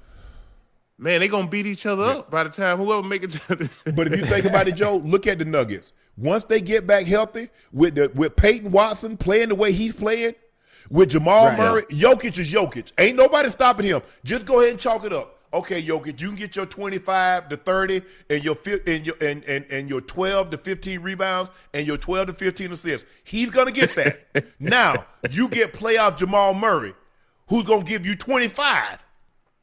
And then you get Aaron Gordon. You never know which Aaron Gordon. He won him 2 games last year against OKC. But Watson, Mr. Peyton Watson. Yeah, yeah. I think he's like a wild card for them because he done kind of sprouted this year and he been balling, Uncle Ocho. So, for him to gain that confidence when they get fully healthy. The thing is with Gordon, you don't know. I mean, y'all know, man, them hamstrings, they linger, bro. Yeah. He's an athlete. He's not just no standstill shooter. You know what I mean? So it plays a part to his game. But it's going to be tough coming out there west, bro. Ocho, you got yours? What's up? Huh? Joe, look. That's all right, man. I like that. Mine upstairs. Show some teeth. Man, they got the gray beard and everything. They got the soul patch, Joe. They got my neck. They got you right. Hey, look. See that chat? Oh, what you know about the soul patch? Man, they got your boy good, man. My bro said, I like that, so I'm gonna send him one. Yeah, that's what's up. Ocho, you get you one? Yeah, I got one. I got my little soccer jersey on and all, Joe. That's what's up, man. Whoever, I'm not sure who drew it, but when they drew it, they were very detailed and meticulous on exactly the things that my features and what I always wear. It's pretty dope. Hey, Joe, look how they got your boy hands.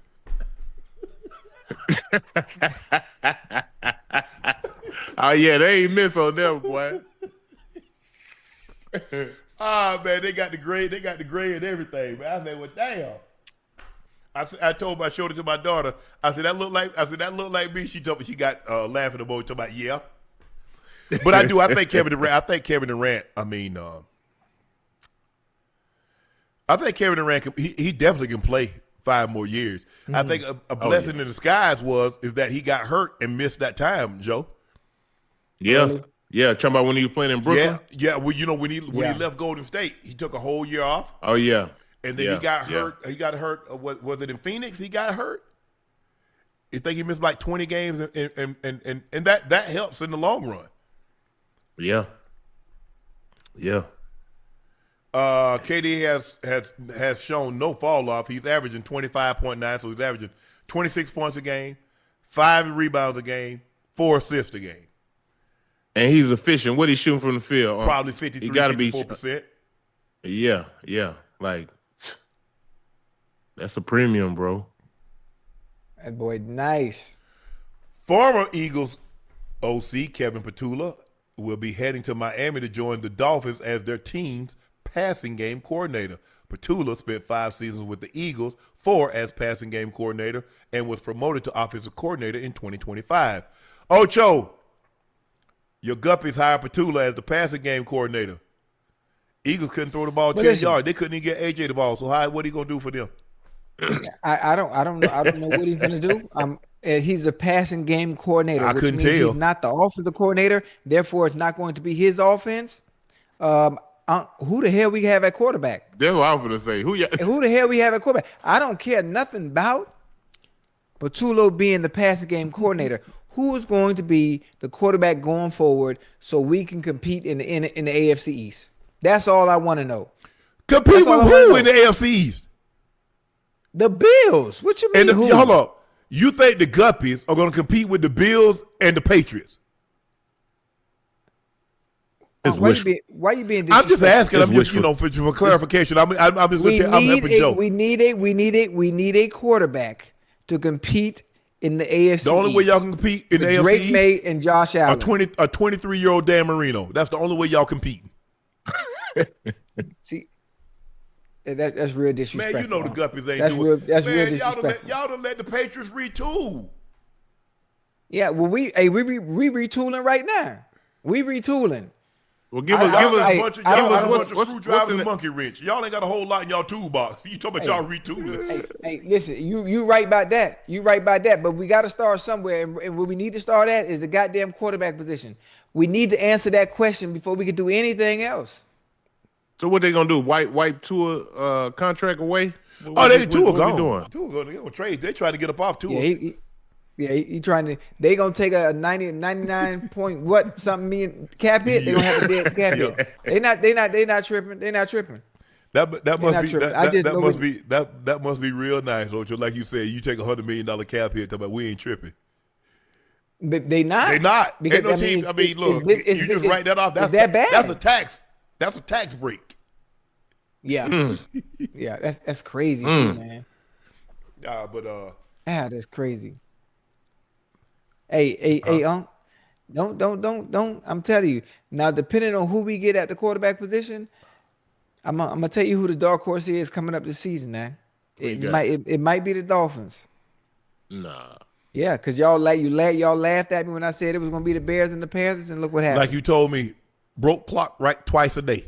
So you was right twice last year. Okay. But we ain't gonna talk about your bungles. My who? Yeah. Oh, wait a minute. Watch what we do in the offseason, though. Watch what we do in the draft. Watch what we get on the defensive side of the ball. Watch. Oh, y'all want Max Crosby or Jeffrey Simmons, huh? Whoa. I mean, I would love. Hey, listen. I would love that. I would love if Crosby's coming to the Cowboys. What you talking about? In a perfect world, we get Jeffrey Simmons. Who going to the Cowboys? Crosby. Well, give the Raiders George Pickens. We might be able to do something, Ocho. Okay, that's an even swap because everybody Cowboys fans. I love Cowboys fans. I love y'all. But I'm just saying, you guys are so hung up on having George Pickens stay when you have so many questions that need answers defensively. You know. Yeah. I would Pickens to the Raiders. Get Max Crosby, understand what you can get from Max, making that defense that much better, solidifying one position and having an impact player, and continue on putting pieces around him so you can compete. instead of having CeeDee Lamb and George Pickens and an all-world offense that can score 41 points, but the other team gonna score 45. Sound like somebody else. Sound like somebody else team. You know how Ocho. No. You hear me? Joe. It sounds like another team that he should be very familiar with. They got two superstar wide receivers, a superstar quarterback, but can't stop nobody. You hear me? I'm saying, but he can't wait to break up Lamb and Pickens, but you go over to the Bengals, oh man, Higgins and that. Whoa. This is a different situation. How? This is different. They both came into Cincinnati together. George Pickens was coming from the Steelers. So it's a little different. I listen, I just want young Bull to get what he deserves. I know he's not going to be able to get what he deserves. T came in with Joe, didn't he? They both went. They from the same team. No, I'm saying. I think but didn't T come in with Joe? Joe was the first round pick. T was the second round pick. I don't think T and Chase came in together.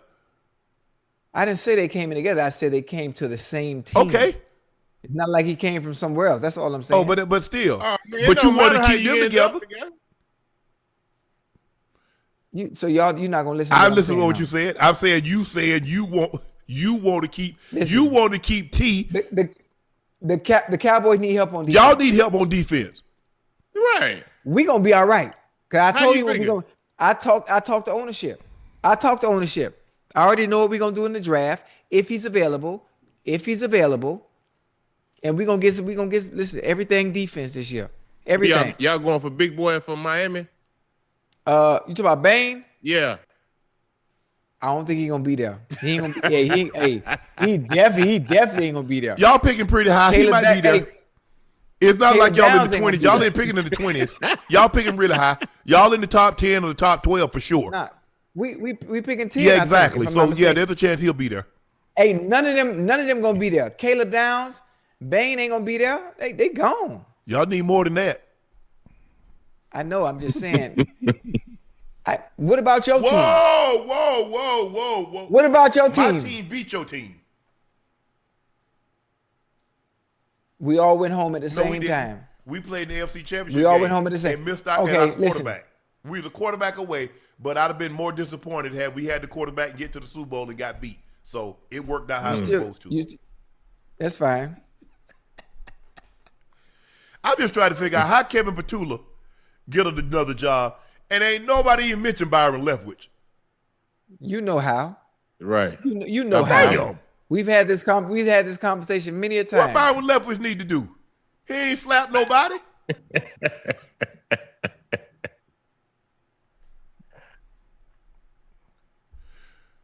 Ocho, there's a clip going around that the staff wants us to watch. Let's take a listen to this, Ocho, and Joey, and let's know what you think. Well, I do have one complaint about BG in the room. Let's go. He got fined a lot.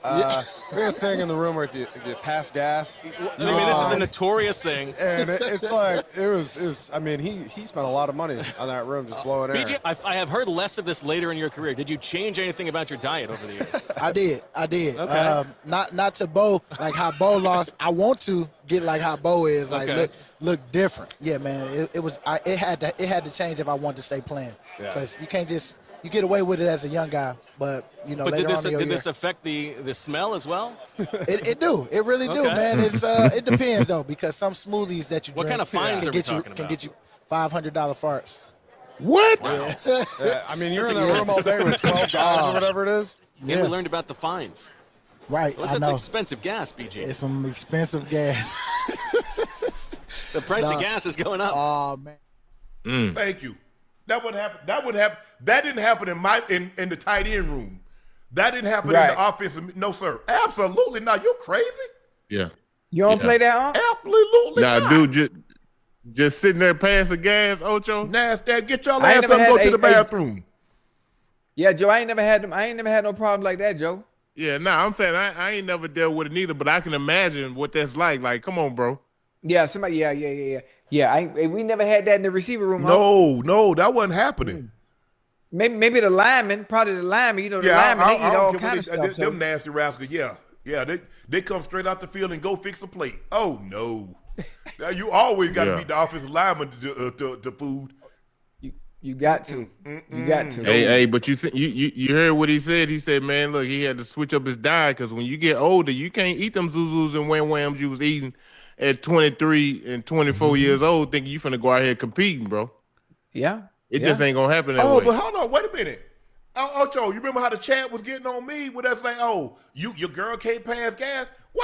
This natural. Passing gas is natural. Nah, but that's different. How's it different? I got on to you about that too. How's it different? I mean, your girl, she that's not passing gas. Your women poop. They poop. Still stink. Hold on. So y'all cool with Hell that? no, Joe. You y'all? know we from the South, Joe. We don't get down like Joe, that. Joe, your girl can't poop around you? Ocho. Thank you, Ocho, Joe. Thank you, Joe. Come on. Hey, y'all tripping, man. That's natural. That's something natural. Ocho. Hey, Joe and Unc, you can't make your woman uncomfortable when she can't. Comfortable. She can't get up and go to the bathroom. That's respect. Thank that's you, just respect off dump. Oh, here y'all go. With That's all respect this off dump. I ain't never had to tell no girl I've ever dated, look, man, you don't need to be doing that. Thank you, like, Joe.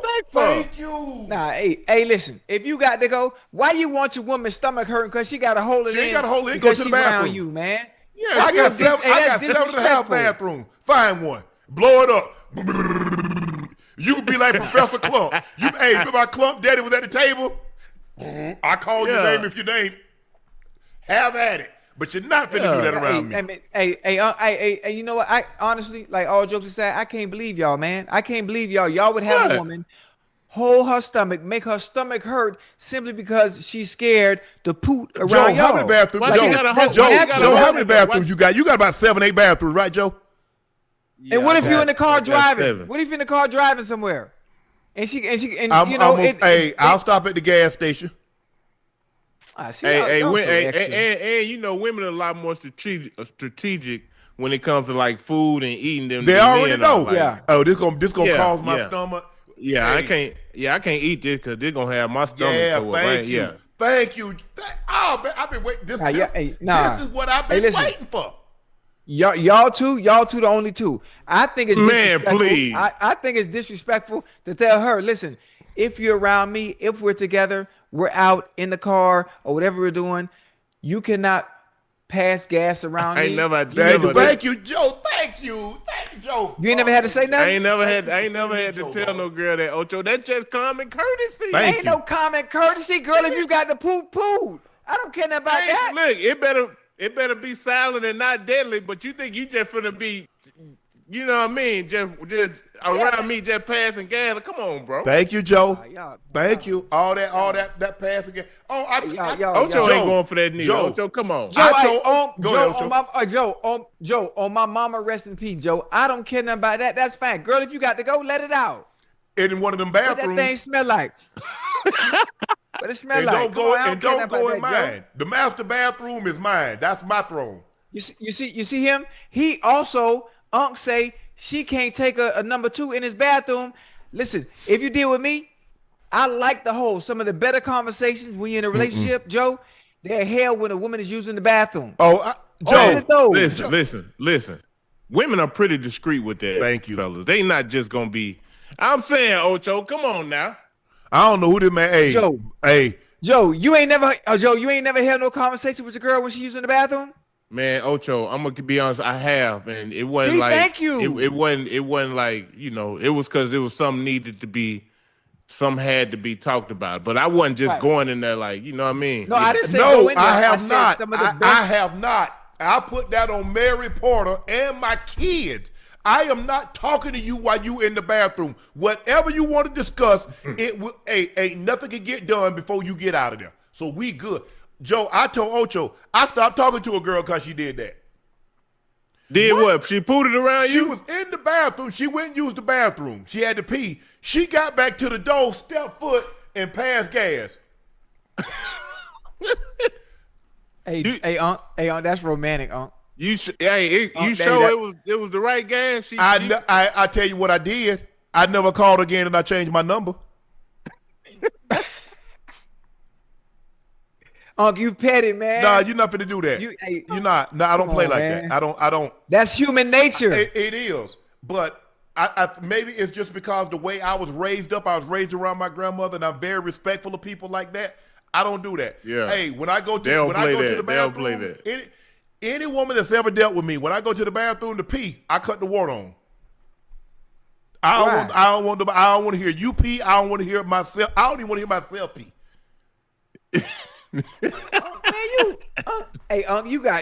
Hey, Joe.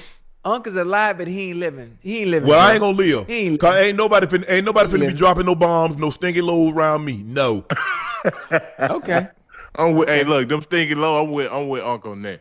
I ain't tripping. And you ain't finna. Hey, I get ready to go on my throne, and you done smashed the pumpkin in the toilet. Oh hell no. Hey, okay. Hey, Joe. Hey, you should have heard Unc. Hey, you heard Unc the other night. He talk about when you're in the shower. Talk about he will get out the shower, track all the water on the floor just to go pee in the goddamn drain right there in front of you. I pee before I get in the shower. That's why I don't have my water. Cause see, my kidney's bad. You know, my bladder weak, so I can't use too hard of water cause it make me go to the bathroom. So I got the water somewhat lukewarm. No, I don't do that. I don't do that. Yeah, normally when that water touch your hands or touch your body, you pretty much got to go. I ain't gonna lie. I gonna let it ride in the shower. See, thank you, Unc. You I let it ride in the you. shower. I ain't gonna lie. It's going down the drain. Ain't like I'm wheezing around the whole damn tub. I'm straight in the drain. Hey, all I Unc. know is that the women that I've dealt with, they're very respectful, and I appreciate that. I appreciate that. Man, by the same token, I don't go around them. I don't burp. Women can't tell me. As a matter of fact, I don't. Ocho, when I'll be like, I don't burp around no woman. I don't go to no bathroom around no woman. Like I said, I've gone back to Fox. I've gone somewhere. No, I send them on. Hey, you know what I need? Can you go to the store and get something for me? Like, what you need? Just to use the bathroom? Yes. Hey, you doing that? You doing yes. too much. You doing too much. And hey, plus, you know what you need?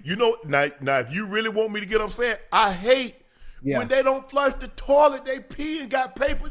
Flush it. You say, hold on. You saying they leave the pee in the toilet? Oh, I forgot. Come on. How you forget? All you do is just right on the top.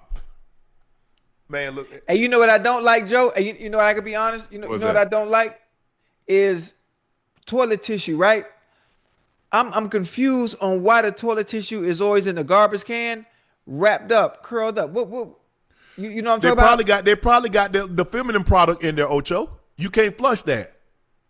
Oh, that's what it is? Okay.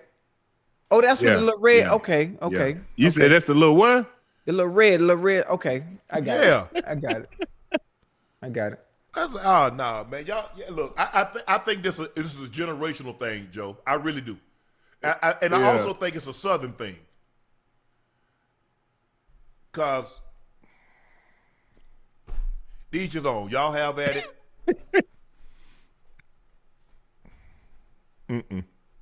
I'm just like I said. The baby is just the way. Mary and Barney raised us. That's just we got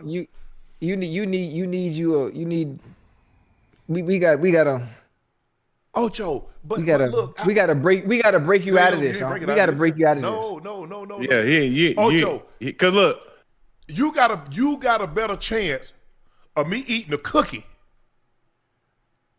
from the back. What kind of cookie? Than being able to pass gas around me or go to the bathroom. That'll never happen. Hey, Joe. Hey, Joe. You see how he talking, right? Yeah. I'm gonna get him. I'm gonna have him sucking on toes. No. You see, Joe. Yeah.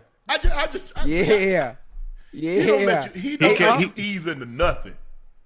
Hey, he goes straight over the top. Hey, Joe. We over 30 years old. Ease into what? We ain't easing into nothing. First of all, I'm at the age that old people at. I'm at that age. Right. Okay. Well, it's over 30. It's about that time, huh? If you pushing 60, I mean, listen, we on top of the hill. We on the way down the hill. It's time for us to start doing things we've never done before. Nah, I'm good. Huh? Yeah, nah, no, you're not good. Nah. Hey, I want you to go get your extra shower curtain from Target or Walmart.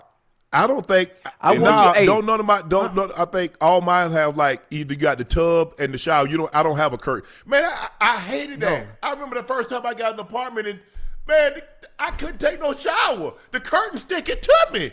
I'm like, I was like, God, Joe, man, I'm trying to take a shower. It's all on my back.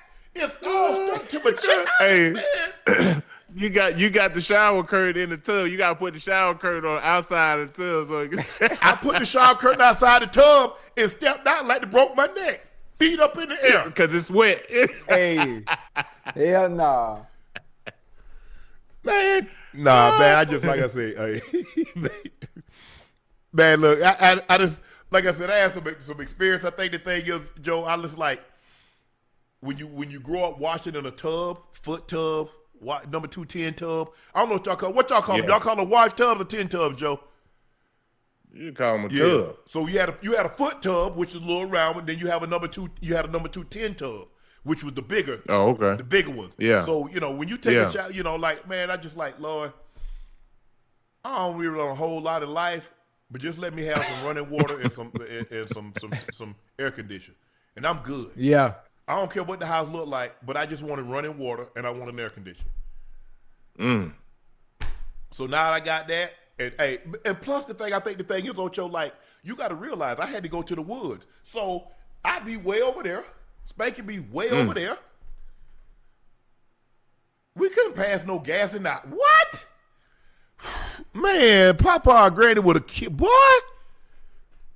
Hey, that's a different time, Ocho. Okay, hey, listen, he Unc still living like he in the 40s and 50s, man, Joe. I'm saying, Ocho, I'm saying you just walk around the house just passing gas. You just don't. Me? Yeah. I mean, no. See, hey, Joe, I don't do it like that. It's not like that. I'm just saying in general, like if I got to go, it's okay.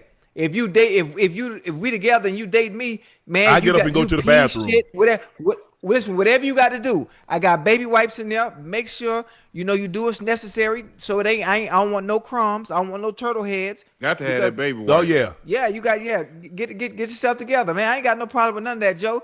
If you got to, I love having Joe. I swear for God, the best conversations, those deep conversations that most of the time women like to have, that sometimes it make you uncomfortable to have, are had when they're using the restroom or when I'm using the restroom. I have my best conversations like that, Joe.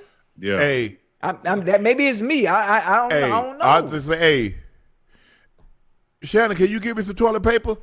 Keep the door closed. I'm gonna set it outside the door. Once I go back to where I am, you can open the door and grab it. Don't you open that door before I leave. Ocho, man, come Ocho, on, man. I don't even walk around. I don't walk around my house without a shirt on. I don't walk around in front of no. What's the point of having all the muscles and having your shirt on in the house? You understand, Ocho? I grew up with my aunts and I grew up with my grandmother. You grew up. You grown now. It's embedded. Ask any women that dealt with me, have they seen Shannon walk around without a shirt on? I don't. Hey, I have on short. We had to have them. Like I said, we were boys, and after we got a certain age, my grandma was like, "Boy, cover up." Okay. Nah, man. Hey, I'm like, yeah. I'll put you in the guest house. You.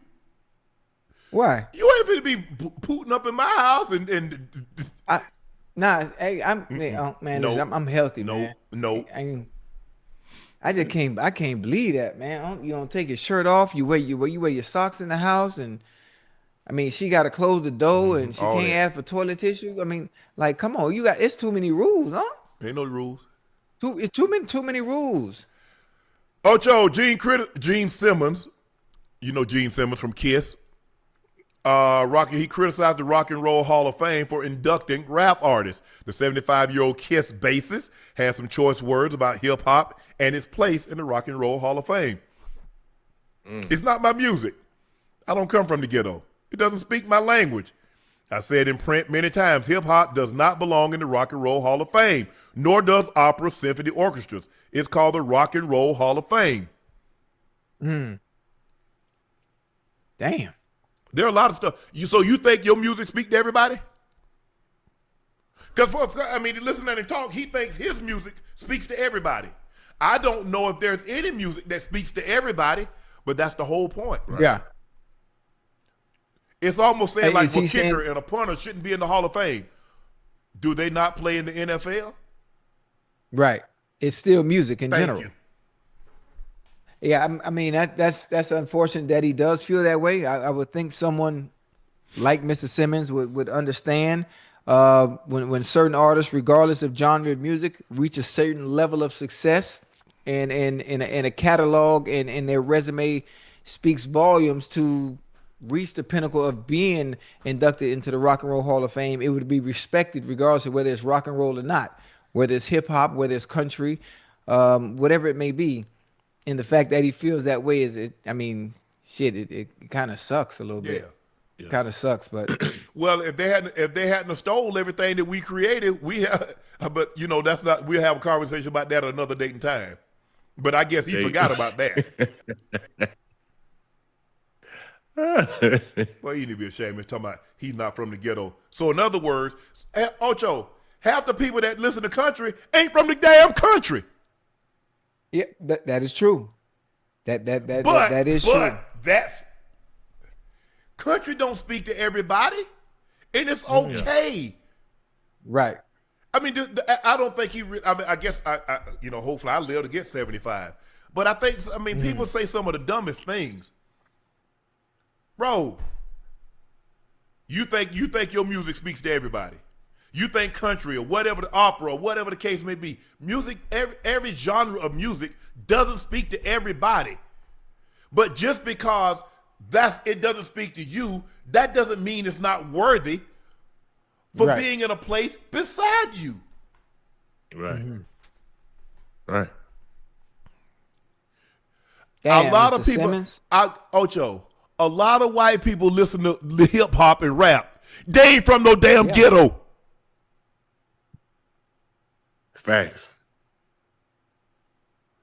Only ghetto they know about is what they see on TV or what they read about. Yeah. Yeah. Hey, what made him say this, Unc? What hip hop artist was inducted into the Rock and Roll Hall of Fame, or was this just a generic question he was asked? He was asked. I would have to hold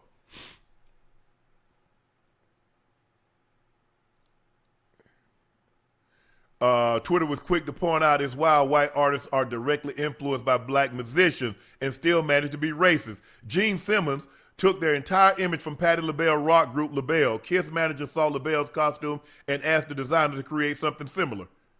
Copycat ass.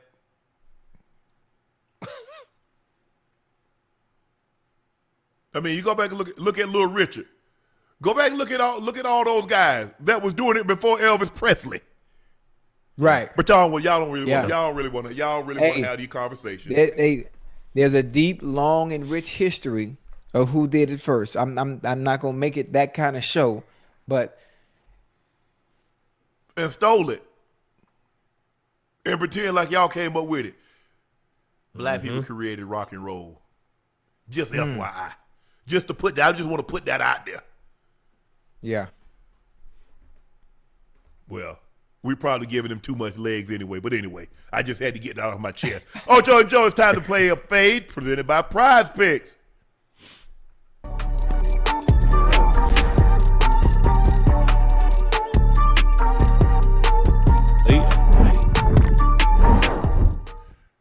Power play ahead of tomorrow's Lakers-Mavs game. DeAndre Ayton to have at least 13 points. Joe, what you thinking? Who they playing? The Mavericks. The Mavs. 13. He gonna be below 13, or he gonna be 13 or above? They playing in Dallas or LA? I think they playing in Dallas. Let's see. Luka, AR, and Bron playing. Bron gonna play. I think Luka gonna be out. Yeah, I got him. Yeah, he get 13. If Luka gonna be out, he get 13. No, they in LA. Oh yeah, he definitely gonna get 13. Damn. If I know that, I could have went to the Clippers game Friday in LA. Man, you ain't trying. You ain't trying. I to was do gonna nothing. do that.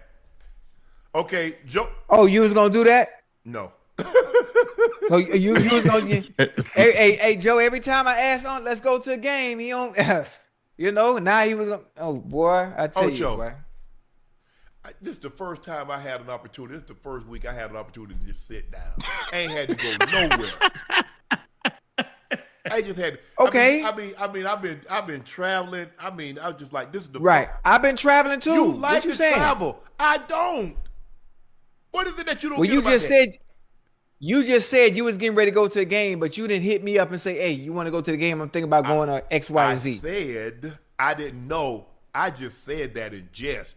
I'm not going to no game. Now, if I was out there, because the All-Star game is this weekend.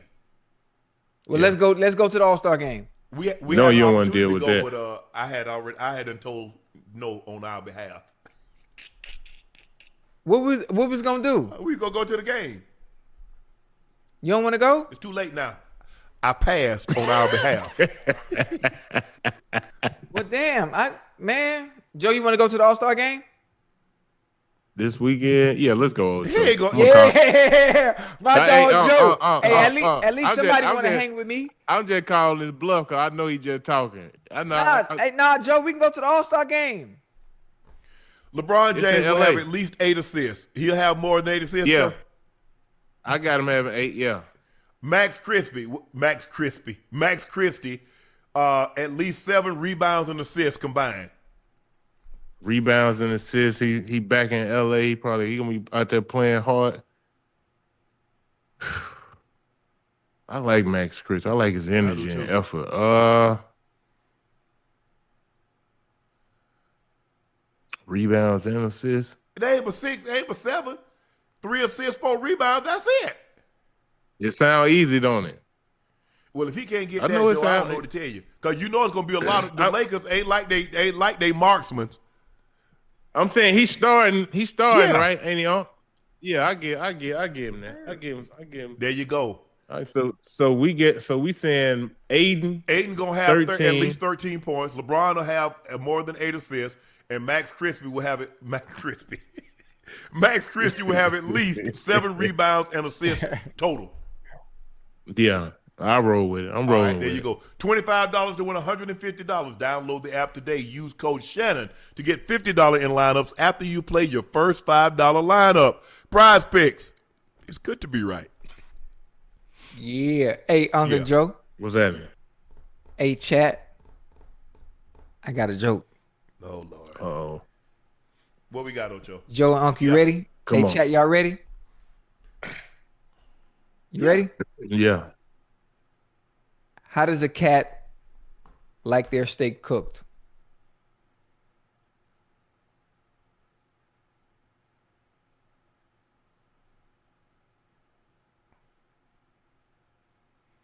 It's got to be something with Mia in it.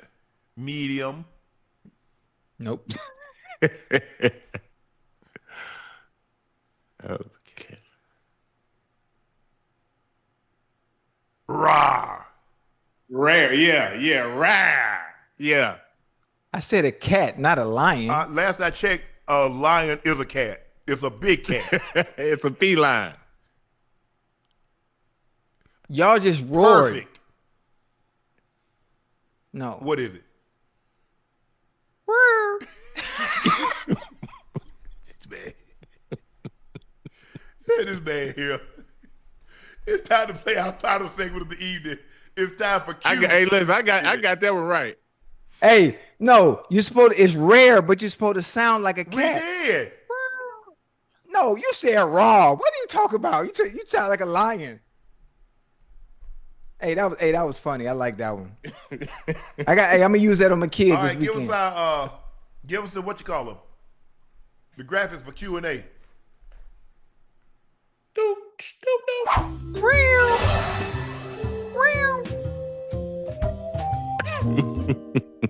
Hey, I'm talking about some roar. I said, rawr. Timber Norwood Jr., Ocho, you don't have to wait long. Super Bowl's in Atlanta in 2028, so you'll get to go to Magic City. Uh-oh. Let's turn up. I'm gonna start saving now. Shook for Offensive Rookie of the Year. Hey, Big Three, hope y'all doing good. Ocho, thoughts on how close my Saints are of playoffs. ISO, don't get me started on my Pelicans. Ooh, I still think they're ways. I mean, look, if you win the division, I don't know if they're going to get more than one team out of that division. The Rams are going to be good again. The 49ers are going to be good again. The Saints will be good again. Do we believe Detroit will be better? Do we think Green Bay, Chicago? I mean, all things being equal, you guys are probably like the 11th or 12th best team. That's being generous. I mean, all things being equal. Rams are better. Seahawks are better. Niners are better. Bears, Packers, that's 5. Lions, the Eagles. Do we think the Cowboys are better than the Saints? Yep. Okay. NFC South. Y'all in that division. So you got Carolina, which made it last year, Atlanta and Tampa.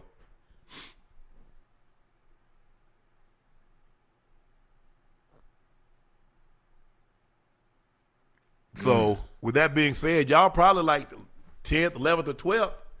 I think Philly is better. I think Philly are better than the Saints. I think the Cowboys are better than the Saints. The Bears, Green Bay, and Detroit. The Rams, Seattle, and the 49ers. Yeah. Y'all are ways down. I'm sorry. Shook for Rookie of the Year. Woo, Pig Suey. ISO, tell me about our Hogs, their potential this season. Please, ISO.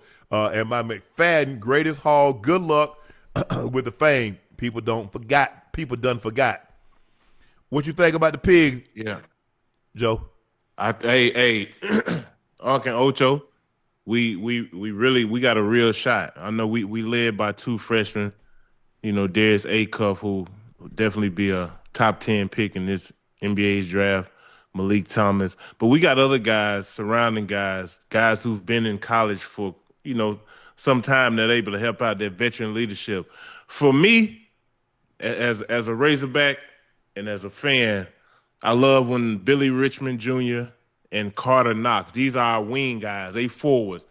They're defensive minded, their energy, their effort, their activity, it helps a lot. When they're playing at the top of their game, Uncle Ocho flying around, blocking shots, playing great defense, we almost impossible to beat. So obviously, you know, we still got a little room left.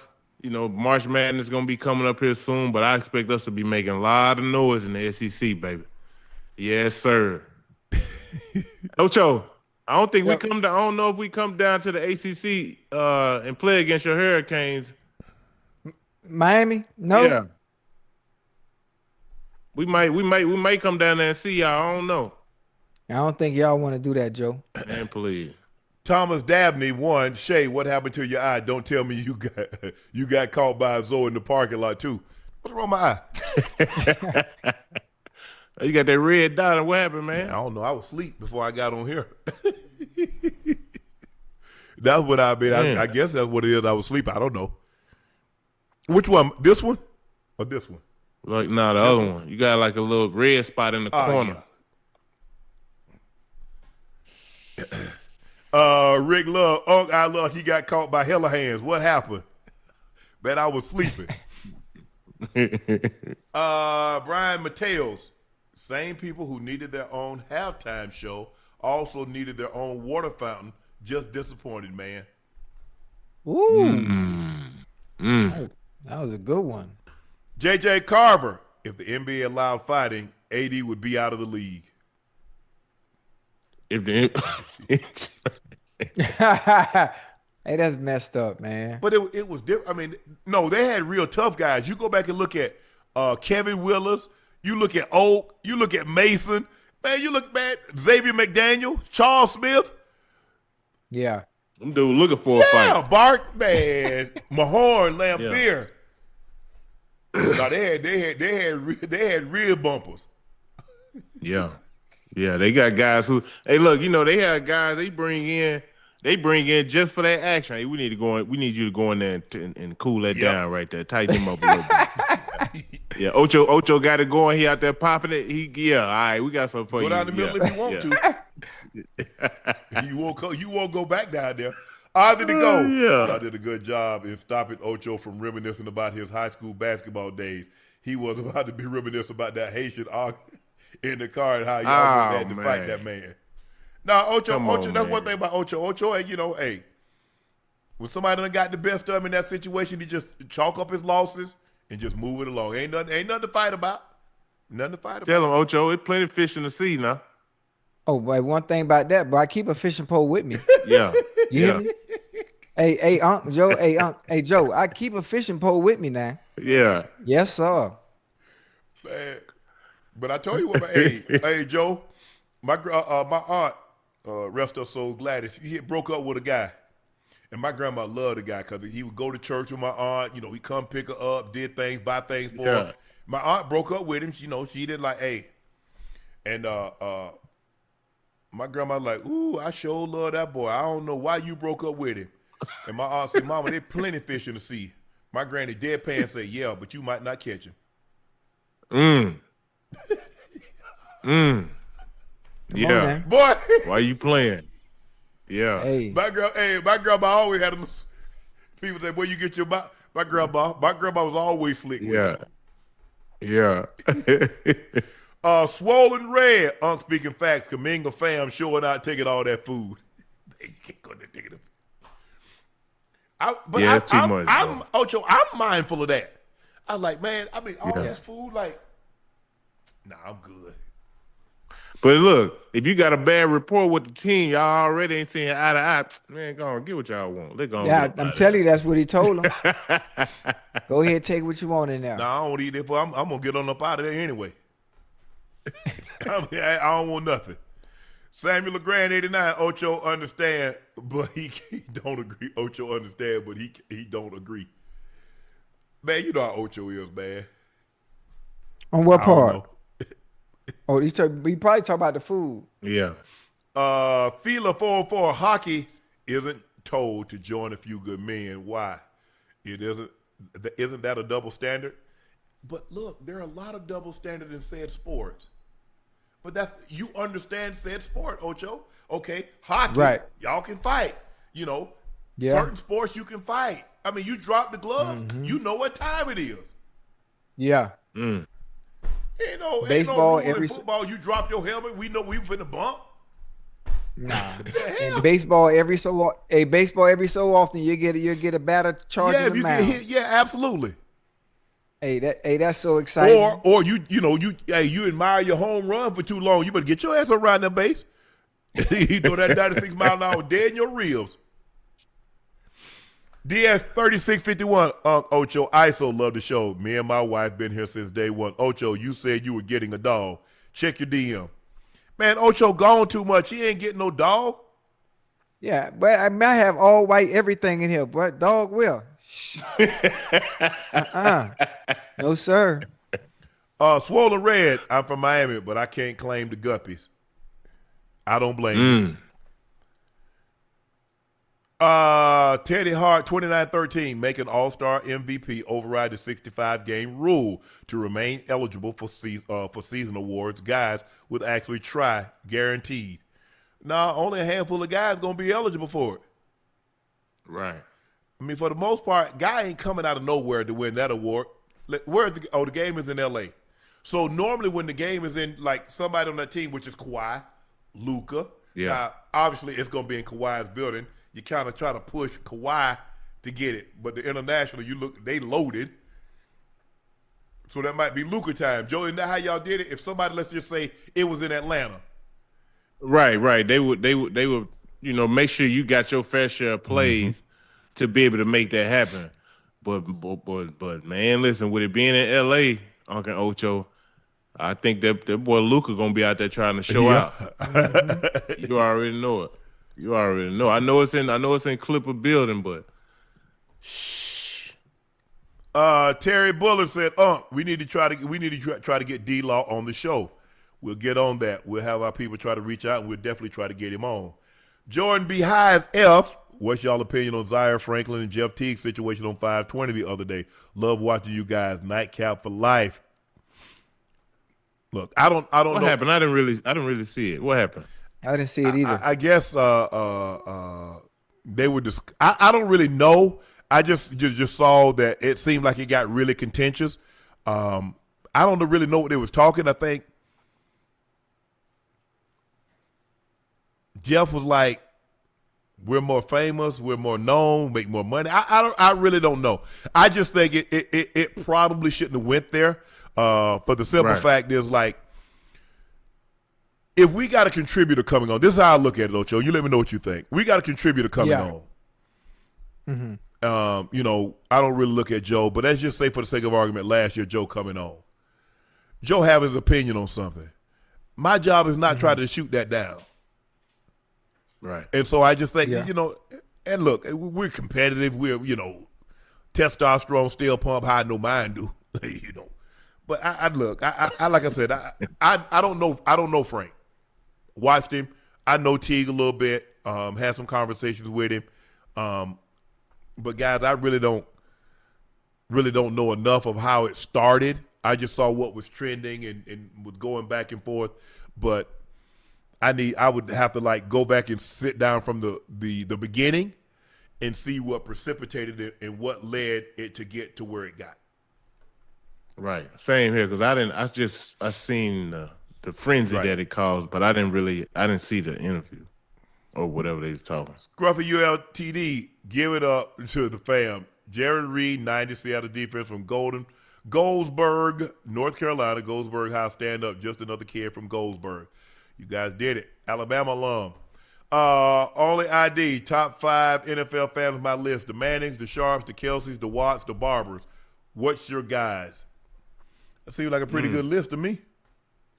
Yeah, that was a good one. That's a cool list to be a part of, too, man. You talk about brothers. I mean, because the Matthews. Now, Clay, dad, Clay Matthews Sr., and then Bruce Matthews, his son, is an O tackle. But I think their dad also played in the league, just like, Peyton and Eli's dad. Archie played in the league. But it's a good list. I ain't going to fight y'all. We'll stick with this one. That concludes this episode of Nightcap. We want to thank each and every one of you guys for joining us. We really, really appreciate that. We're back tomorrow night as well. Y'all know who I am. I'm your favorite uncle. That's my partner and co-host, Liberty City's own. A former Pro Bowler and an All-Pro. He's Chad Ochocinco Johnson. And the third member of the Big Three, a University of Arkansas alum, Arkansas Little Rock native. And he's a 7-time NBA All-Star for the Atlanta Hawks. And he was nominated for the Pro Basketball Hall of Fame. Number 7, ISO Joe Johnson. Thank you for joining us, Joe. Appreciate that. Yes, sir. Appreciate Please make sure you hit that subscribe button. Please make sure you hit the like button and go subscribe to the Nightcap podcast feed wherever you get your podcast from. Again, from Ocho, I, and Joe, we'd like to thank you from the bottom of our heart. Those looking to purchase a bottle of Shea by Laportier, head over to LaportierCognac.com. If you cannot find it in a state or city near you, it is the premium VSOP cognac. We have the original bottle, the 750, but now we have the junior, which is the 375. Same great quality, same great taste, the same smoothness. Please drink responsibly and be safe. Again, thank you for your eyes, your ears, and your word of mouth. Thank you guys for your support. We'll see you back here tomorrow night. Thanks, guys. All right, fellas. Peace. Peace out. Mañana.